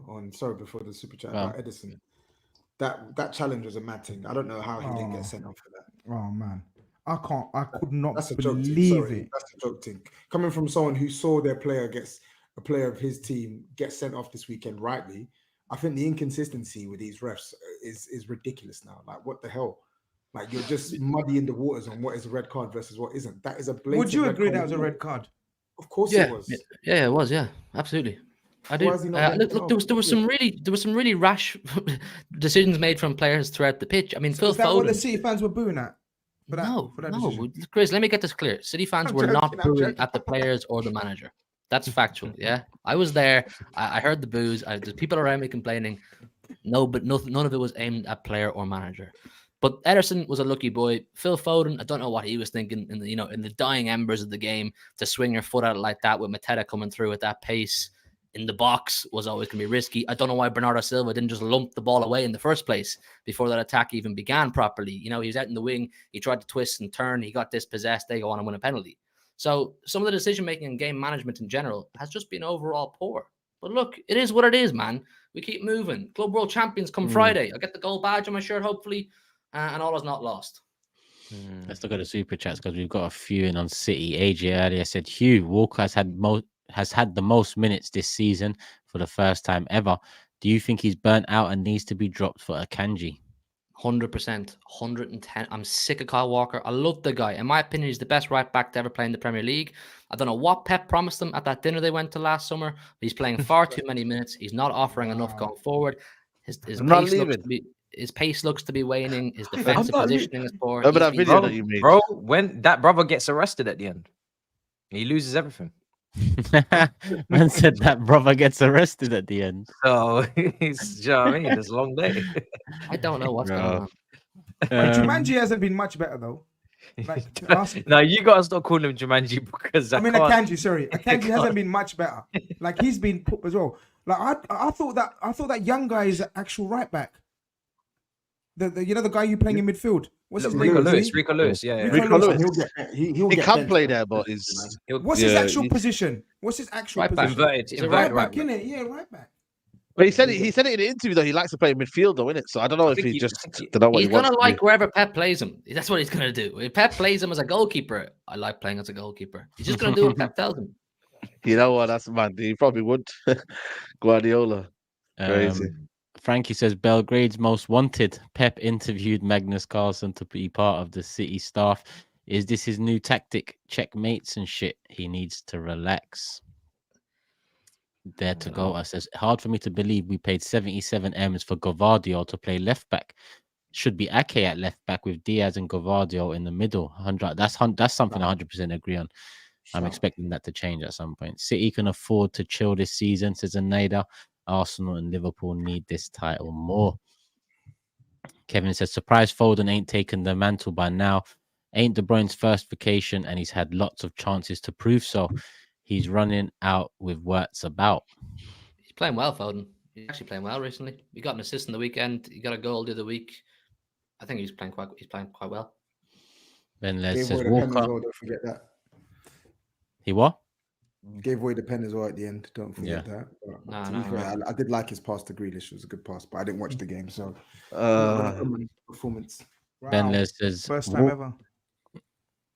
Walker, it's time to go, pal.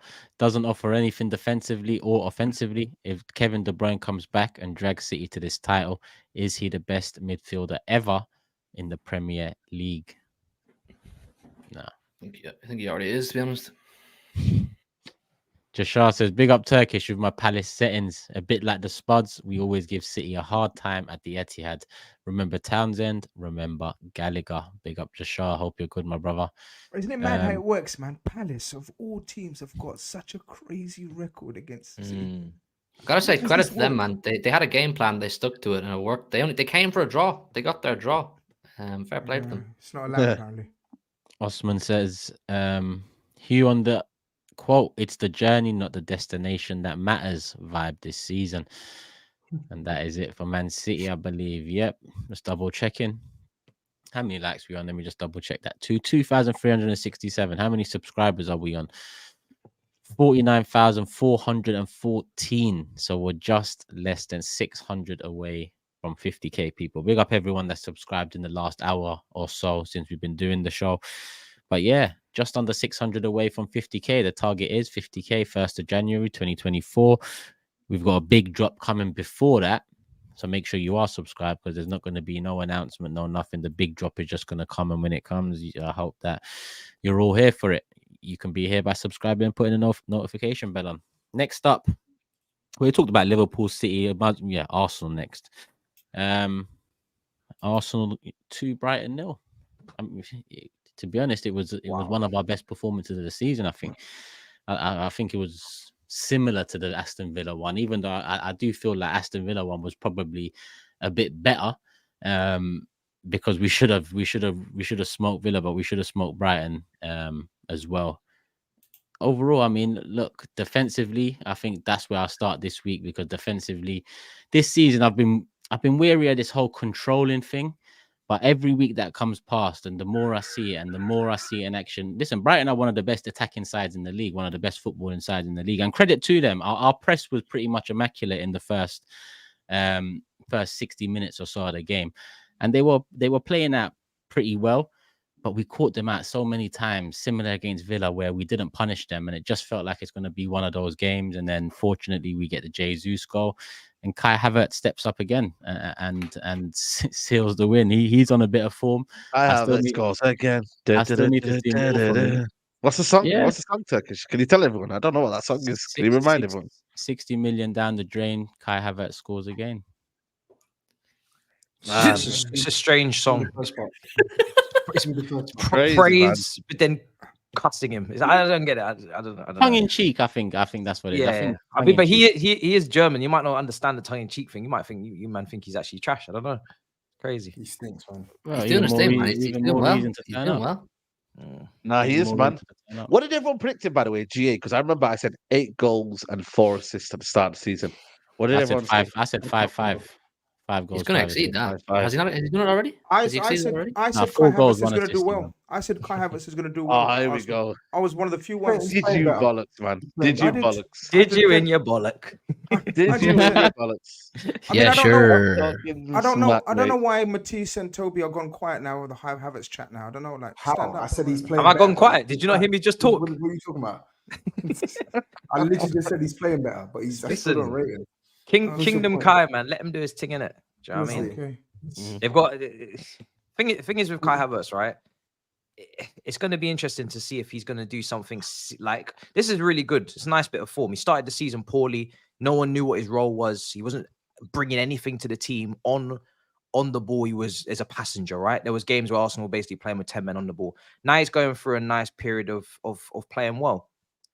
Let's see if he does something significant this season that's going to get Arsenal over the line, because the expectation is that these signings, including Kai, is going to take Arsenal to the title or the Champions League latter stages. He's going to deliver. It's not to overly cuddle and cradle him and like, oh, there you are, good lad, contributing now. Really good to see you. You're meant to be contributing.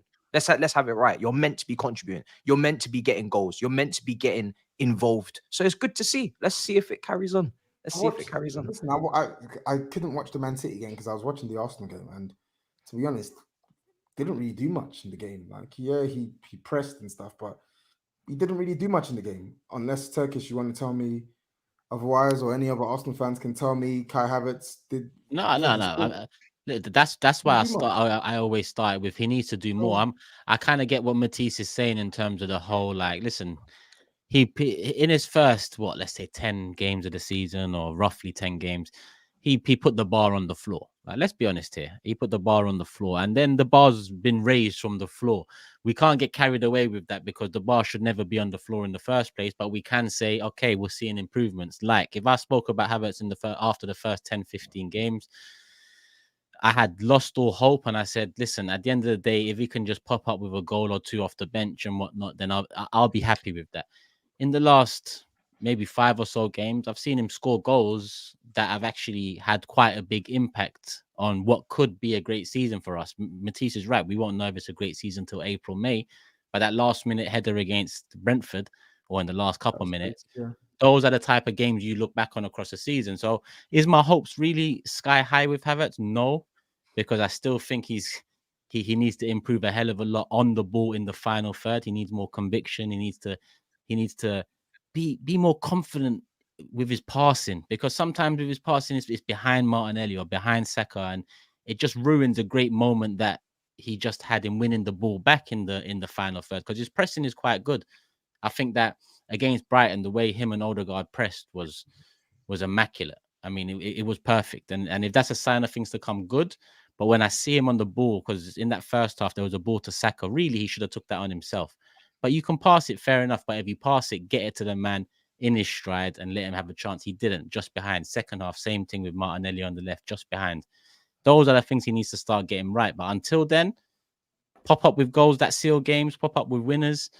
I'll take it. It's 3 goals away from Xhaka's best ever season in terms of output wise. I expect him to now break that. Do I expect him to smash it? No. And my expectation is also similar to Matisse's. This is what he is meant to be doing.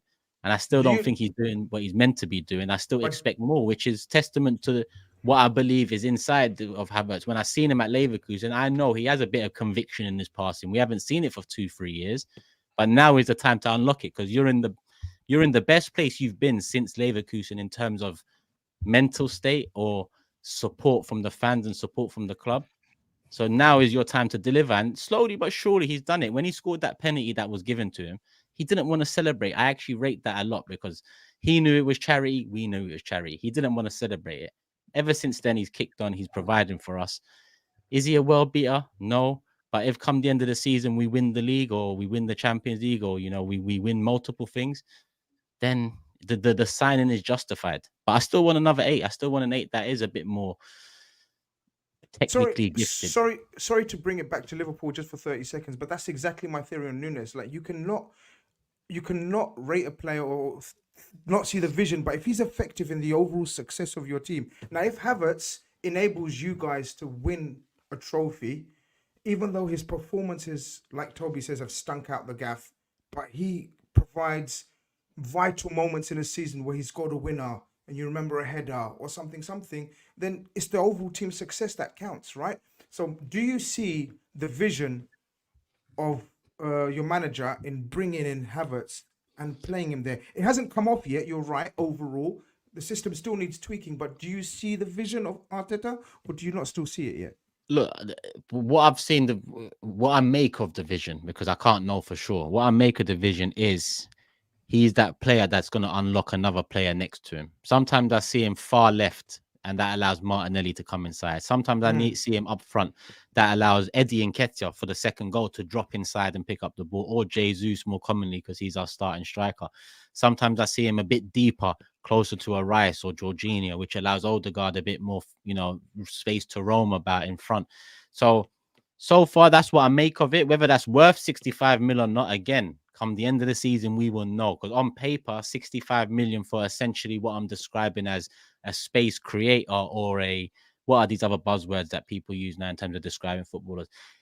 On paper, it sounds like you're spending 65 million on someone that's going to unlock someone else. But football's not on paper. So if we win the league at the end of the season, fuck what the paper tells you. You've won the league, and he's been a component in that.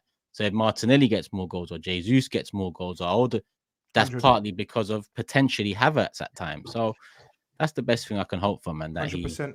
He opens up. He wasn't even. I didn't even say he played bad. He took his goal well in a game where you guys were struggling to put the ball in the back of the net after the first goal. I'm just saying, in his general play, whilst his form has improved, I wouldn't point to the Brighton game as like, oh my god, that's like a really, really good game with Kai Havertz, because defensively he does his work, but on the ball I didn't think he. Yeah, sorry, maybe I wasn't. I think with Arsenal this season, it's hard to name an attacker. Or okay, you can definitely name some before people in the chat go mad, because some people just take things too literal sometimes. I said the first 10-15 games roughly with Havertz. Someone saying, so you're saying he only played well in 2. It's not that necessarily, but obviously we are top of the league. It's similar to what GRIZZ said. We haven't clicked yet. We haven't seen, in my opinion, the best of Havertz in Arteta's eyes. We haven't seen the best of the system in Arteta's eyes. Partey's due to be back. He's returning to training soon. Timber's due to be back soon. He's returning to training. So to be top of the league with a signing that we've all had many doubts about, I'm happy with that. But in terms of 90-minute performances, I don't think many of the attack have had a great or many great 90-minute performances this season. And the great 90-minute performances come from Declan Rice, William Saliba, Gabriel, Tomiyasu, Zinchenko a couple of times, even though some of his 90 minutes are skewed by 10 minutes of madness here and there. So let me say Rice, Gabriel, William Saliba as the main three. They're the ones that tend to have week in, week out, great 90-minute games. Those are the three that all of this success so far this season in terms of being top, being through in the Champions League, top of the group, it comes from those three being the hub of it all, more so than Jesus had a great 90 minutes. Even against Sevilla, where Jesus, was it bagged 2 or bagged 1 and got an assist for 1? I forgot which way around it was. He didn't have a great game. He had great moments in the game. Havertz has had, big moments in games. Saka has had moments. Martinelli, not so much. He's had moments. Do you know who has? All of these men have had moments more than great games, which again bodes well, because if they start having proper games and 90-minute performances on top of producing what they're producing now, then it looks. Do you know who has had a good? Because obviously everyone wants to. I don't know why. Like Havertz is scoring, so of course the hype is going to increase, right? But Rice, he wasn't even. I'm not even going to talk on Rice. Rice is giving what he's giving week in, week out. Like he's super consistent. But I'm going to talk on Odegaard, because at the start of the season it was quite clear. Not Rice, no. He was playing further up the pitch. No, I'm saying he was playing further up the pitch. He wasn't playing that well. The last 2 matches, because I watched the Wolves game from start to finish. I watched the Brighton game. I didn't watch the Villa game. Odegaard was 10-10 in this game. I think the only thing that probably let him down against Brighton maybe was finishing, yeah. Right, and Aston Villa. But in terms of his performance, like coming deep to try and knit things together, the guy was brilliant. Like he was running that game of football for Arsenal, both home matches. He was my man of the match. Exactly. So like all this talk on Kai Havertz, I'm thinking, hang on, did I watch a different game here? Because 100%. I think it's more just the banter in it of this game of football. Like what? No, 100%. I mean, but you know people now when they, the players like Havertz or players like Xhaka or players like, I don't know who at Tottenham, you could maybe Richarlison, they have certain fan base, a section that loves them so much that when good is produced, that takes the headlines. When really, you are right, Odegaard was man of the match, and we've talked more about Havertz now than we are going to about Odegaard. But I guess we expect this from Odegaard a lot more than he's the captain, isn't it? Really, it's like he had such an incredible season last season. It doesn't surprise me when I see Odegaard running a game. This guy is from where he's come from, Real Madrid, where he went in. I think he was 16, and he was gassed. Like people said, listen, this is a wonder kid. Had to go to Real Sociedad, come back through his loan. How was his loan at Arsenal? I don't think it was like that incredible, was it? Meaty, yeah. So he's really had to come into his own, and he's proper taken it this situation by the mantle now. So he's moving. But Rice for me, I want to mention, because out of all of the £100 million signings, right, that we've spoken about, or even 70 million plus, there's so many players right now that are under the microscope that we're looking at thinking, was you worth that? Was you worth that? Declan Rice this season, 10-10. I'm sorry, this guy every single game is producing. He's carrying the ball. I know TOBS has turned off the screen now because of the Bissouma chat earlier. Listen, I'm sorry. Rice has been so good. This guy is offering everything on when it comes to defense. He's the benchmark, man. The transitions, he's shutting it down. This guy got booked. He got booked for the first time. Like, what was it, last week? How's a holding midfielder getting booked for the first time last week? Like, he's stupid. And then he's carrying the ball. He's creating chances. Because he times his tackles well. Capable of scoring a goal as well. He scored big goals. I think eventually the captaincy will go to him, because I think he's more of a natural leader than Odegaard, even though he's doing very well. Yeah, man, 10-10. This is the kind of signing that sets you up for the next decade. If he doesn't move from that team, that will be. It's very hard to see Arsenal not being a serious team with Declan Rice in that team, because he demands that everybody's on a level, consistent, doesn't drop off, doesn't make mistakes. very impressed, man. Very impressed. I have to say, very impressed. He could be the difference. He's genuinely a potential difference maker between Arsenal winning and losing this league. Just that signing alone, you can forget about the rest of the signings they made for a minute. He's different. I'm so jealous, genuinely. I don't say this often to clubs about their signings to the squad we have, but I'm really jealous of Declan Rice. Like, he's just the all-round package, isn't he? He just has absolutely everything. There's one thing I only picked up on Declan Rice in the Brighton game on the weekend for the first time ever, which was his intelligence off set pieces, his movement in the box when Arsenal have a corner kick or an attacking free kick. It's unbelievable to watch his starting position versus his end position. He's constantly looking at avenues as to how he can get his head on the ball. And it's no surprise he got that last-minute winner. Was it against Luton a couple of weeks ago off a set piece as well? His movement, it's like a striker. He starts on the outside edge of the box, and he runs into the goal and around the inside and gets to the near post. And it's so often he nearly gets his head on it. And he's going to get goals from doing things like that. He's not just a destroyer. He's a really, really intelligent midfielder as well. He could go right up there to be one of the greats of the Premier League. 100%. I think his impact so far for us is not shy of Haaland's impact for you guys last season in terms of coming to a new club in your position. Obviously, he's not a goal scorer. Rice, every single game, pretty much week in, week out, he's an 8 out of 10 at the bare minimum. I think that's similar to how Haaland came into City as well, with the exceptional performance here and there. But we move. I know I've got a few super chats in. Have we? Well, hour 40. Yeah, it's time to move on to super chats. Let me get them in. Ajit says, question. I said after the Newcastle/Sevilla game that I see why Arteta wanted Havertz. If he continues his form, is it fair to say this signing was good? Well, I suggested that. So, yeah, if he does, and we do go on to great things this season, then 100%. Let's not forget the signings this summer were meant to, like Matisse said, were meant to be the difference between last season and going on over the line to achieve great things. So, only time will tell. Akil says, investment opportunity. Rice, Odegaard, Havertz, best midfield trio in the league. Buy now and get big returns. Bottom, middle, left. I'm trying to help you out. I don't know about that, my guy. I'm not investing, but Aston two of those three are top players. Crazy statement. Big up Aston as well. And then they will be United's best midfielder. SAEED, call up Edu, 35 million. No. JC says, anyone seen Ornstein tweeted that Arsenal have just signed Real Madrid South American Latin scout? Interesting. I didn't see that, Jay. When did he tweet that? I don't know. Did anyone see Ornstein? I don't know. He didn't say. He'll be rivaling Chelsea, man. Chelsea got that market on lock, man. I don't know who this is, but I don't want him.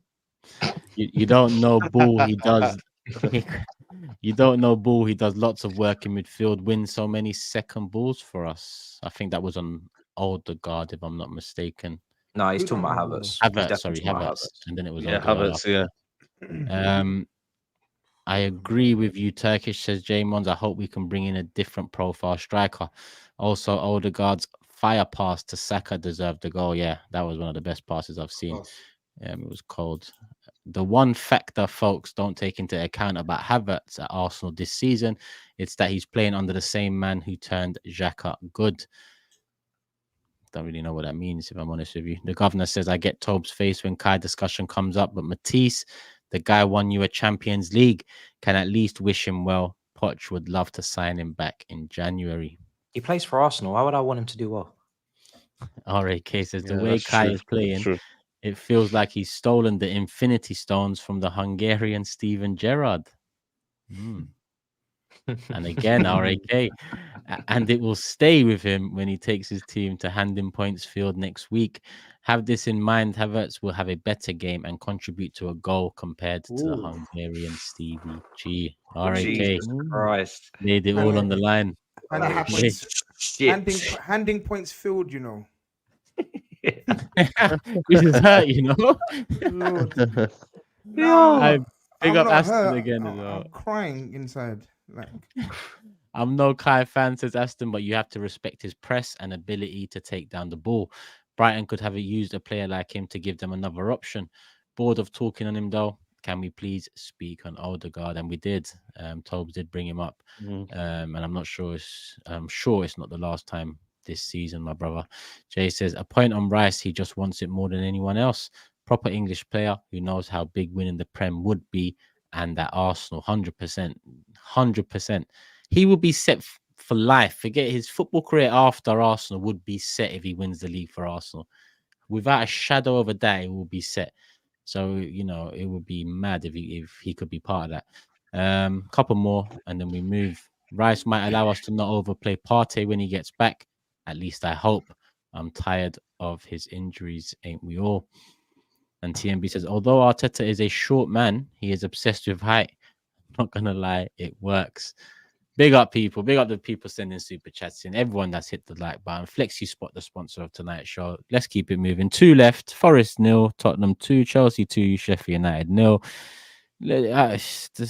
Tottenham away 2-0. Bissouma red card again. 20 minutes to go. But yeah, Richarlison another goal. Richie lad's back. We don't know about back. He's in decent form. But is he playing as a number 9? Is he playing in the number 9 role? Richarlison, yeah, he is. Yeah, he is.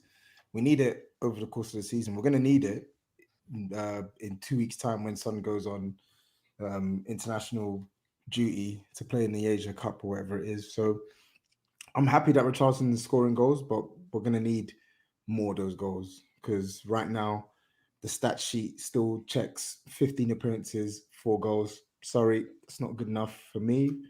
Not good enough for any £60 million signing. So yeah, he's doing well, but I'm not really gonna come here and be waxing lyrical about 4 Premier League goals. He needs to continue scoring and actually get to double figures this season. If you can get to 15 Premier League goals this season, then we'll have a different conversation at the end of the campaign, because that was my target for him. You need to hit 15 Premier League goals because he's basically our only recognised striker, a senior recognised striker in the team this season.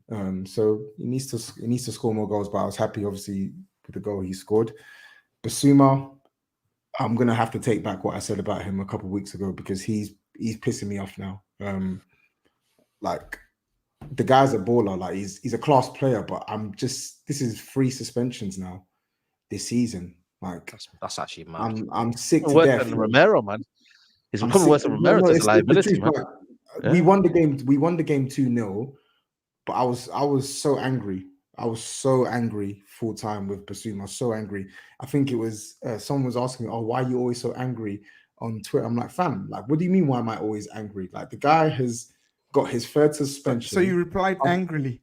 Yeah, I did reply angry because you should know the reason why I'm angry at Bissouma.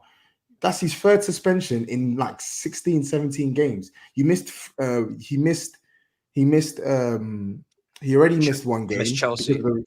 He missed Chelsea, right? Yeah. No, sorry. I think he played against Chelsea. Now he's out for 4 games. No, he missed that. He missed it. No, he didn't miss Chelsea. He didn't miss Chelsea. Okay. He didn't miss Chelsea. He missed the game before Chelsea, Fulham. Yeah. He missed that game.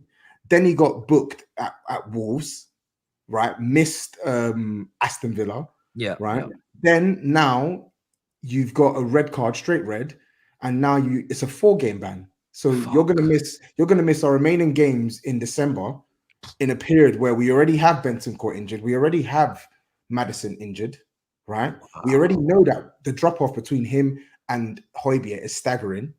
So we're now going to have to rely on Højbjerg for the next couple of weeks to start in the 6th, right? And then he's got AFCON in January, which means we're not going to have. We're not going to have him back until January the 31st. So I'm not going to come here. Listen, the days of me running proper Bissouma, I don't mind running proper Bissouma, right? But Bissouma needs to pull his finger out, man. On top of the fact that you're not playing well, because he's had, I would say, maybe 2 good performances in these last seven or 8 matches for Spurs. On top of that, you're getting yourself suspended and you're costing the team in a period where we need our players available. So, like, to the point on Bissouma and Rice, I'll renege on what I said and I'll put Rice above Bissouma, because in the end of the day, Declan Rice, he may not have. That's fair. You have to. I'll renege. I'll put Rice above Bissouma, because in the end of the day, like, I want hearing this, Turkish. No, big man thing. Even though Bissouma, like, for me, we've seen what Bissouma does. Bissouma against Man United, for instance, or Brentford earlier this season. You saw Bissouma, he's dominant. He's a player. But my problem is when you are not at that level, why does it have to be all the way to like a 2 out of 10, 3 out of 10, sloppy passes, red cards? I'm tired of it right now. So until you can show the consistency, then I'm not going to put him above Rice. And I really want him to use this time where he's not playing to just think about some of the actions he takes on a football pitch, because they're just not necessary. You're too good to be costing us like this, and you're too good to be in as sloppy as he has been in some matches for us this season. I'm still angry about it now. Like that actually pissed me off. Like I can't believe he's out for as long as you just said, bro. He's not going to play. He may not play another game for Spurs until like the 3rd or 4th week of January, bro, because we don't know how far Mali will get in the AFCON, and he misses 4 games through suspension. Right, we could have used him against Everton. We need him against Everton. We need him against all these teams. We had just lost like 4 of our last Premiers prior to the win against Newcastle. We had lost like 4 of our last 5. We've now won 2 in our last 2. The hope was that we can go on a bit of a run between now and the end of the year, because we've got some winnable fixtures, so that when Maddison and Van de Ven are back, then you can go again in the new year, right, and try and consolidate a spot in the top 4. But now Højbjerg and the team, there's going to be a drop-off, and there will be some games where we will lose points potentially because Bissouma's not in the team. It's pissed me off, man. Sorry, it's pissed me off. Crazy. I can't believe it. It's too many games, man. It's a good journey, man. I got onto Casemiro about the same thing last year. Yeah. Now relax, man. Let's not put them in the conversation. Kulusevski, he's had. Yeah, Kulusevski needs his Kulusevski needs his the thing is, Kulusevski, he's had some good games. He's had some poor games. He's had some meaty games. Number 10, though. But for the most part, when he's played in this number 10 role for Spurs, he's been on the money, man. And that cross really was unbelievable. For his goal, really happy for the assist. So yeah, man, Kulu's chefing it up, man. So yeah, man, he's cooking, man. That's a talented player, man. That's a talented player. So yeah, come on. And he's only 23, 24. So yeah, cool. Let me see what super chats we got. Mavic has got a serious question for Tobes. Why is Son still playing for Spurs? What does Levy hold over him to keep him? I think Son did loyalty. Son is loyalty. Son is loyal. That's why no matter how badly Son is playing, etc., there will always be that love for Son, because he signed a contract when he didn't have to sign a new contract. Son is a bona fide Spurs legend, man. I've got so much time for that guy, man. So much time for that guy. He's up there. I don't know why he's been loyal to Spurs. I don't know. You have to ask him. Genuinely, strange. It's actually strange. Very strange behavior. Honestly, he loves the club, and that's why we love him. Simple. Investment, man. Either way, there's big investment there, man. So he could have easily played for like a Bayern Munich or someone. He could have been a world-class player, man. Yeah, shame what happened to him. Chief Nama says, Turkish, please don't let Toby go anywhere on the Rico case. Rice, Bissouma. He's not gone anywhere. He's here. He's held his hands up. No, he took it back. He's taking it back, admitted he was wrong, and we move. Frankie says, Tobes, aka Mr. Quote, I didn't watch the game. Any specific players you want to go in for in Jan? Spurs can defo trump Liverpool for 3rd with the right buys. We need a winger. I don't know who. We need a winger. We need a winger or a striker, and we need a centre back. And then if we can, we need a midfielder. We need like 3 players. But we definitely need a centre back. I see us were linked with Todibo. Apparently, we opened talks with him, but I don't know if that's legit. Seriously, I don't know if who's that? Todibo. The new centre back. We're linked with him, but yeah. So if he's good, and the club have done their homework on him, he's good. So I feel like Todibo's good. The club have earned a bit of respect in terms of their transfer targets over the last couple of windows for me, because like I said last summer and even this summer, I think we have actually signed some good players to the team. So if they've done their homework, as well, you need a midfield as well, definitely. You're interested in Gallagher again, actually, apparently. To be honest, I don't. You know my thoughts on Gallagher. I don't think he's a bad player, but again, man's trying to sell him off. You know, I'm not trying to sell him off. It's an actual You are. I'm not, because no, we actually were still interested in him. As much as I don't want to build my team around Gallagher, I've said it before. I don't think he should be if we're going to get back to where we should be, he shouldn't be a starter. think he's a squad player at best. However, when Pochettino says that this guy's important and that you need him right now in your team because of certain characteristics you may lack or whatever, I agree. Like, to be selling him mid-season is insane. I don't understand it. Well, I do get it. It's pure profit, but yeah, it's what it is. I think it's so clear like how Ange Postecoglou would use Conor Gallagher, right? Yeah. So like if he comes, I'll get behind the signing, but really and truly, I think we should be spending our money on a better caliber, on a higher caliber of player. Like So that's just where I am with it. If we sign him, is what it is. Through, man. The disrespect on Gallagher, man. How is it disrespect? That's what I'm saying, man. How many more problems are gonna leave, man? You, man. But Grizz, you keep saying no, because Grizz, you keep saying this, and then when I ask you, would you take McSauce and would you take Gallagher in the summer when you needed midfielders? Your answer is always no. Your answer is always no. It's like when you said, "Oh, no." It's like when he says, "Oh, let's not disrespect Arsenal and Arteta because and I'm like, all right, cool, he's cooking something." And then when they get up there into this form, McSauce form, Gallagher form, would you take them? Arsenal title race, do you think they can finish in second? No. I don't understand what you lot don't get about what I say. I don't understand. Honestly, I'm baffled. I'm baffled by what are you trying to accomplish here? Look at you basically waffled about players, and then later on when you wanted to buy them, it's like, oh no, I don't want him. No, we're not describing you right now. We're talking about me. So listen, we're describing we're saying Gallagher, right? I'm saying know your levels and roles. Like Spurs could absolutely do with a Gallagher, and that's no disrespect. Like Gallagher is a proper good engine. The way they play, that they need. They could look at their style. For example, he absolutely replaces Højbjerg and Skip in that squad. They're two players that are not good enough for the team. So what are you saying here? I just said improve. Exactly. TOBS, I said improve. No. Sorry, no, because what you're waffling here, right? I literally just said to you. I told you, man. I literally just said to you, if Gallagher comes in, fine, I'll get behind it. And Ange Postecoglou, to his credit, I think the signings that we've made have fit us well. So I don't trust the process. Trust Ange. If he thinks Gallagher will improve. But you just said, oh, know your role, right?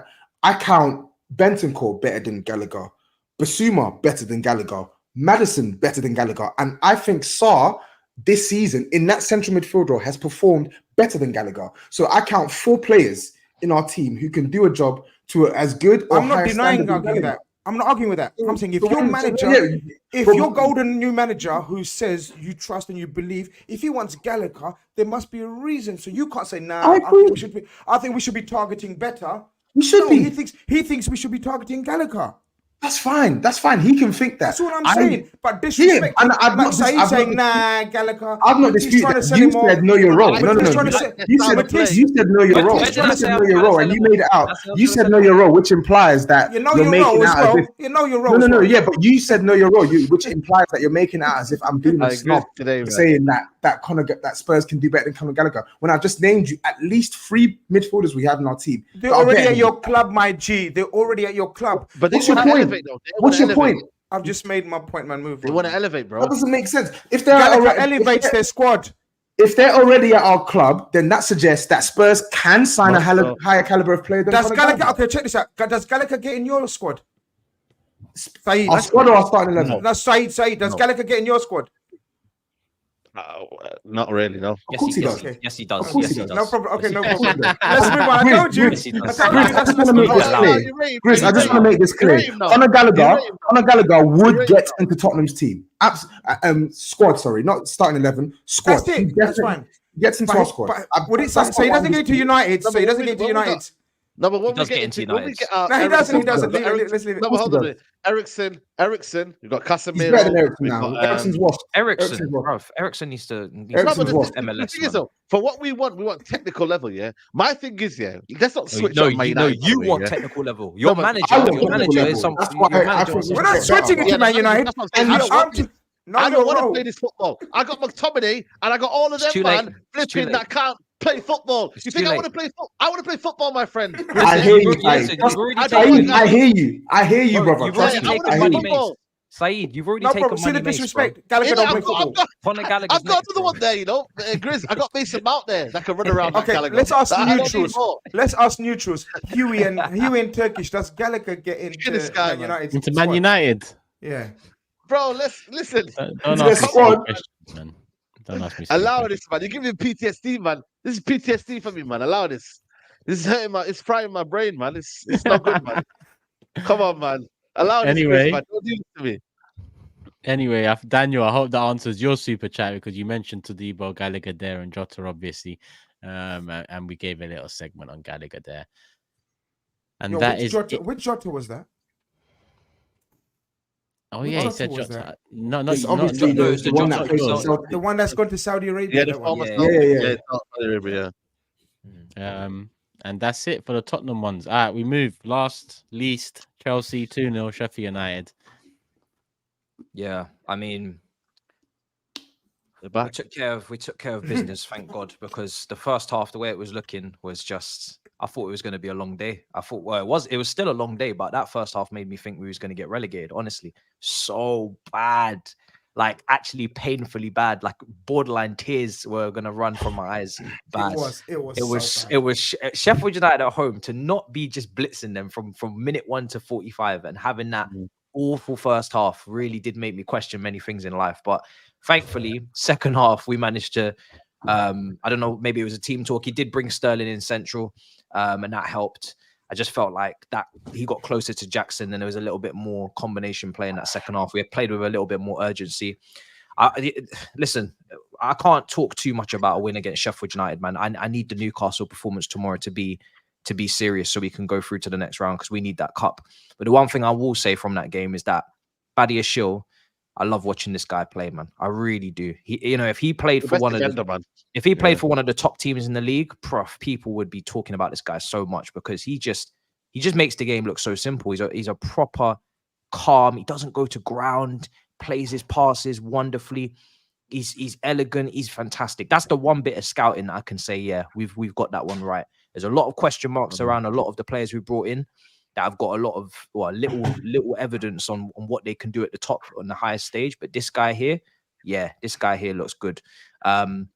Yeah, even Cole Palmer. Listen, Cole Palmer, I know people are mentioning him. Obviously, he got a goal and an assist. He wasn't great in the first half. He really wasn't. And he's gone through like a little period where he's dropped off. But he did have a couple of big moments. And when we needed him, and we needed Sterling as well to step up, and they accounted for themselves. So, listen, it's Sheffield United at home. You should be really, hitting them for 5-6. Look what Newcastle did when they went to Bramall Lane. So, it's the bare minimum, Chelsea. It's the bare minimum. But I'm not really interested in one win. I'm interested in Chelsea need to go and win 2, 3, 4, 5 on a bounce. And if they can't do that, then they're just going to be bouncing up and down between 10th and 13th and 14th. So there's not really anything more to say on that game, to be honest. Everybody that performed well in the second half, welcome to the bottom of the barrel expectation. Do you know what I mean? Sheffield United, well done. Do you know what I mean? We move. We really do move. I'm not going to spend too much time on this one. I can't lie. We really do move. Perfect music to my ears because, I don't think anyone else has anything to say about it either. Apart from big up Palmer, man, I had him in my fantasy. What was that? Golden assist. He done well for me. Golden assist. He done well. Fantasy, bro. 5.3 million signing. How much you on? Are you doing well? I've been up and down this season, man. I can't lie to you, man. The focus ain't been there. I ain't been focusing, but we move. Family man. Trust me, no super chats in on Chelsea, but I have got a few that I kept to the side. Hamza says, help me settle the debate. What is the best footballing side of all time? I say Barca 08 to 12, and my friend says Real Madrid 14 to 18. Are there better teams? Barca. But Barca 08 12 is the best. Yeah, respectfully Barca. Yeah. Are there better teams? No, not than that Barca one, that's for sure. Let's move. Genuine question to everyone, says Toby. We saw what can happen when clubs get together with unity with the Super League. When are we going to put our tribalism to the side to sort out the dire PGMOL? It's a difficult one because when you look at that whole the league was offered the whole Champions League way of VAR that's pretty much guaranteed and is computer generated, and the clubs voted against it. So I'm sure some of those clubs include some of our clubs here, if not all of our clubs. So I don't really know what's going on behind the scenes with them either, because surely you vote that in. because the current system is definitely not as good as the Champions League system, which probably has its own flaws, but you'd probably want to vote that in. So clubs should get together, but at this moment in time, if someone fucks up for Arsenal or against Arsenal, then the rest of you laugh. If someone fucks up for Tottenham, the rest of us laugh, similar to United. And in terms of fans, it's not about putting our tribalism aside. It's what the clubs are doing, and the clubs should really get together and sort it out, because it is a joke now. I try not to talk about it, but I say now it's been a joke. Governor says Xhaka's doing at Leverkusen what Havertz was meant to be there. Havertz will do what Xhaka couldn't at Arsenal. Arteta and Alonso, the future Pep and Klopp. Alonso is doing well. S says, would have liked you guys to talk about the game more. Defensively from front to back, unreal. Centre backs, unreal. First time Brighton haven't scored in ages, 100%. But you know how the show gets. We've passed 2 hours, and you know, more often than not, some fan base is not happy with the segment we've given them. Shriram says, keep up the great work, guys. Love from India. We need a new centre-back for all the upcoming fixtures. We're a Saliba injury away from things going downhill quickly. And I'll add again, would prioritise that over a striker. Not too sure. Jay says, GRIZZ playing 4D chess in the year 3045. Businessman covering all angles in case of a legal suit. Andy says, content idea, a tournament where you all manage your own team with fans, content creators, and a big 6 trophy on the line. Big up, guys. Love the show. That's not a bad shout. Skull, note that one down. Maybe a 5 or 7-a-side tournament, something along those lines in the summer. That's something that can work. Raise some money for charity along the way as well. Mike says, Matisse said, quote, he played for one of the top teams in the league. Yes. We have reached, except Mike, when he said that, I want you to read when he said that. I don't know if you saw in my eyes, but I wanted to ask him, which top teams? What do you mean? Listen to the words that I've said. Top. I didn't say big, I said top. And we are not at the top. One of the top teams, meaning one of the top teams in the top 4 in the title race. We are not that. I'm not deluded. We're clearly not in the title race.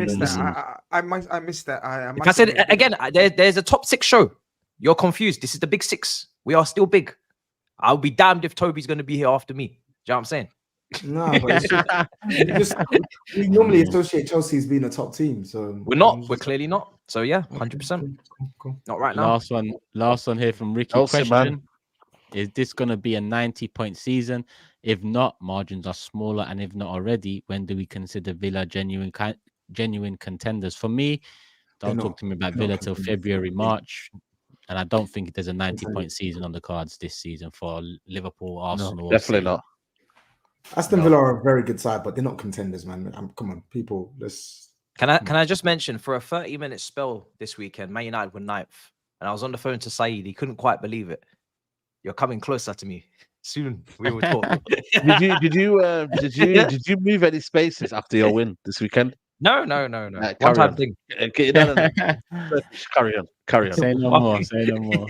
Imagine Satan mind the gap. Cool. No. Hold on a minute. I didn't say mind the gap. No. Don't do that. Bro, that's what you said, though. No. Don't do that. Because I ain't boasting about that. GRIZZ, didn't you hear what I heard? He said mind the gap. Bro, I didn't hear nothing. No, I never heard nothing, bro. I said, yo, listen. Chelsea moved from 10th to 10th. That's what I'm saying. Like, that's mad. No, mad. We were 12th. Joke like that on your headpiece. We were 12th. Joke like that. We were 12th. We moved up this weekend. Broski, you could have beat United, man. You shouldn't be laughing at nothing, man. Neither could Liverpool. Neither could Liverpool. It's not a bad place to be. No. This brother here. This brother. Salah, them man. Yeah. You serious team. You're a serious team. Serious club. Listen, we're past 2 hours. It's that time. It's a celebration. No. He didn't even hear that one, but yeah, we move. We move. Super chat's done. Topics done. Champions League. I mean, we wanted to get into it. We haven't got time now, so we'll get into it when it's time to get into it. But Copenhagen, Porto, the draw was favourable to both City and Arsenal. What'd you say, GRIZZ? The Champions League misses. I just told Huey last session that I said you're gonna smash Copenhagen, and you lot laughed. Like, little did I know, or little did we know. Hey, Copenhagen, favourable draw. The Champions League misses Chelsea and Liverpool, man. I can't lie. That lineup there. was a little bit Proper mid. dry. We don't miss you. It We don't didn't miss move you. me. You might not miss us, but you know We the definitely viewers don't will. miss you. The viewers will. We don't miss trust me, either for of you sure. in the Champions League. He Yeah. knocked us out both times we played each of you. Yeah, we'll talk about that when the time comes to talk about. I think Barcelona, Napoli, and Inter Atletico are probably the ties of the round. Maybe RB Leipzig, Real as well in terms of maybe for a neutral. But yeah, Copenhagen, Porto, City, Arsenal should go through. But that's all the way in February, so we'll wait till then. Prediction table time. A lot of points on the board this week. SAEED and HUGH both got 2 correct scores. TOBS, GRIZZ, and Matisse got 1 correct score. I'm the only one that didn't. So the table. Turkish. What's going on? Not happy. What's going on, Turkish? I'm about, man. Don't worry. Flat. The great Turkish. The great The Turkish. great Turkish. Listen, Arsenal can't be top, and I'm top. Like, what kind of show do we have there? I've got to make sacrifice to allow my. Nah, brother, this wasn't intentional. This wasn't intentional. You can't tell me what it was and what it wasn't. I can tell you what it was because you were talking different a couple of weeks ago when you were top. I know what I'm doing. People that are listening on audio platforms. TOBS top 9 correct scores, 77 points. Well, I'm in second, 11 correct scores, 73 points. But SAEED, 2 correct scores in. He's also on 73 points, but in third with 9 correct scores. Matisse, 8 correct scores, 67 points. HUGH's got 7 correct scores now, 65 points. And GRIZZ, who got a correct score, makes it 3. He's on 59 points. So GRIZZ is 6 points from safety, and TOBS is 4 points clear at the top. Big up. We will publish that on the socials, people, at the Big Six Show. So make sure you're there. Instagram, Twitter, TikTok, Twitch. Let me double check. 2,880 likes. Couple hundred more. Hit the like button. We were on 3,000. Mad. And we're 523 away from 50K. So if at least 23 more of you subscribe, then we're less than 500 away. Subscribe, people, if you haven't subscribed already. Show some love to the video. Show some love to the individual channels. All of our channel links are in the description below. HUGH, SAEED, GRIZZ, TOBS, Matisse, THUGGERY, the whole team. We all do stuff on our individuals, so make sure you're there as well. And we're back Thursday. I believe it's a 9 p.m. show, if I'm not mistaken. If there's football, it'll be after that, but I don't think there is. So 9 p.m. Thursday, we'll be back. And yeah, I think that's it, people. That's it. All topics done. Yeah, we'll round it off here. Big up Flexi Spot. Like I said, there's discounts up to 50% off leading up to Christmas. Use it now and show them some love through the link in the description and the link in the live chat. Quality goods through the Big Six. Love for the love, people. We're out. Well, we were meant to be out, but I didn't have the outro ready. We're out now, people. Peace.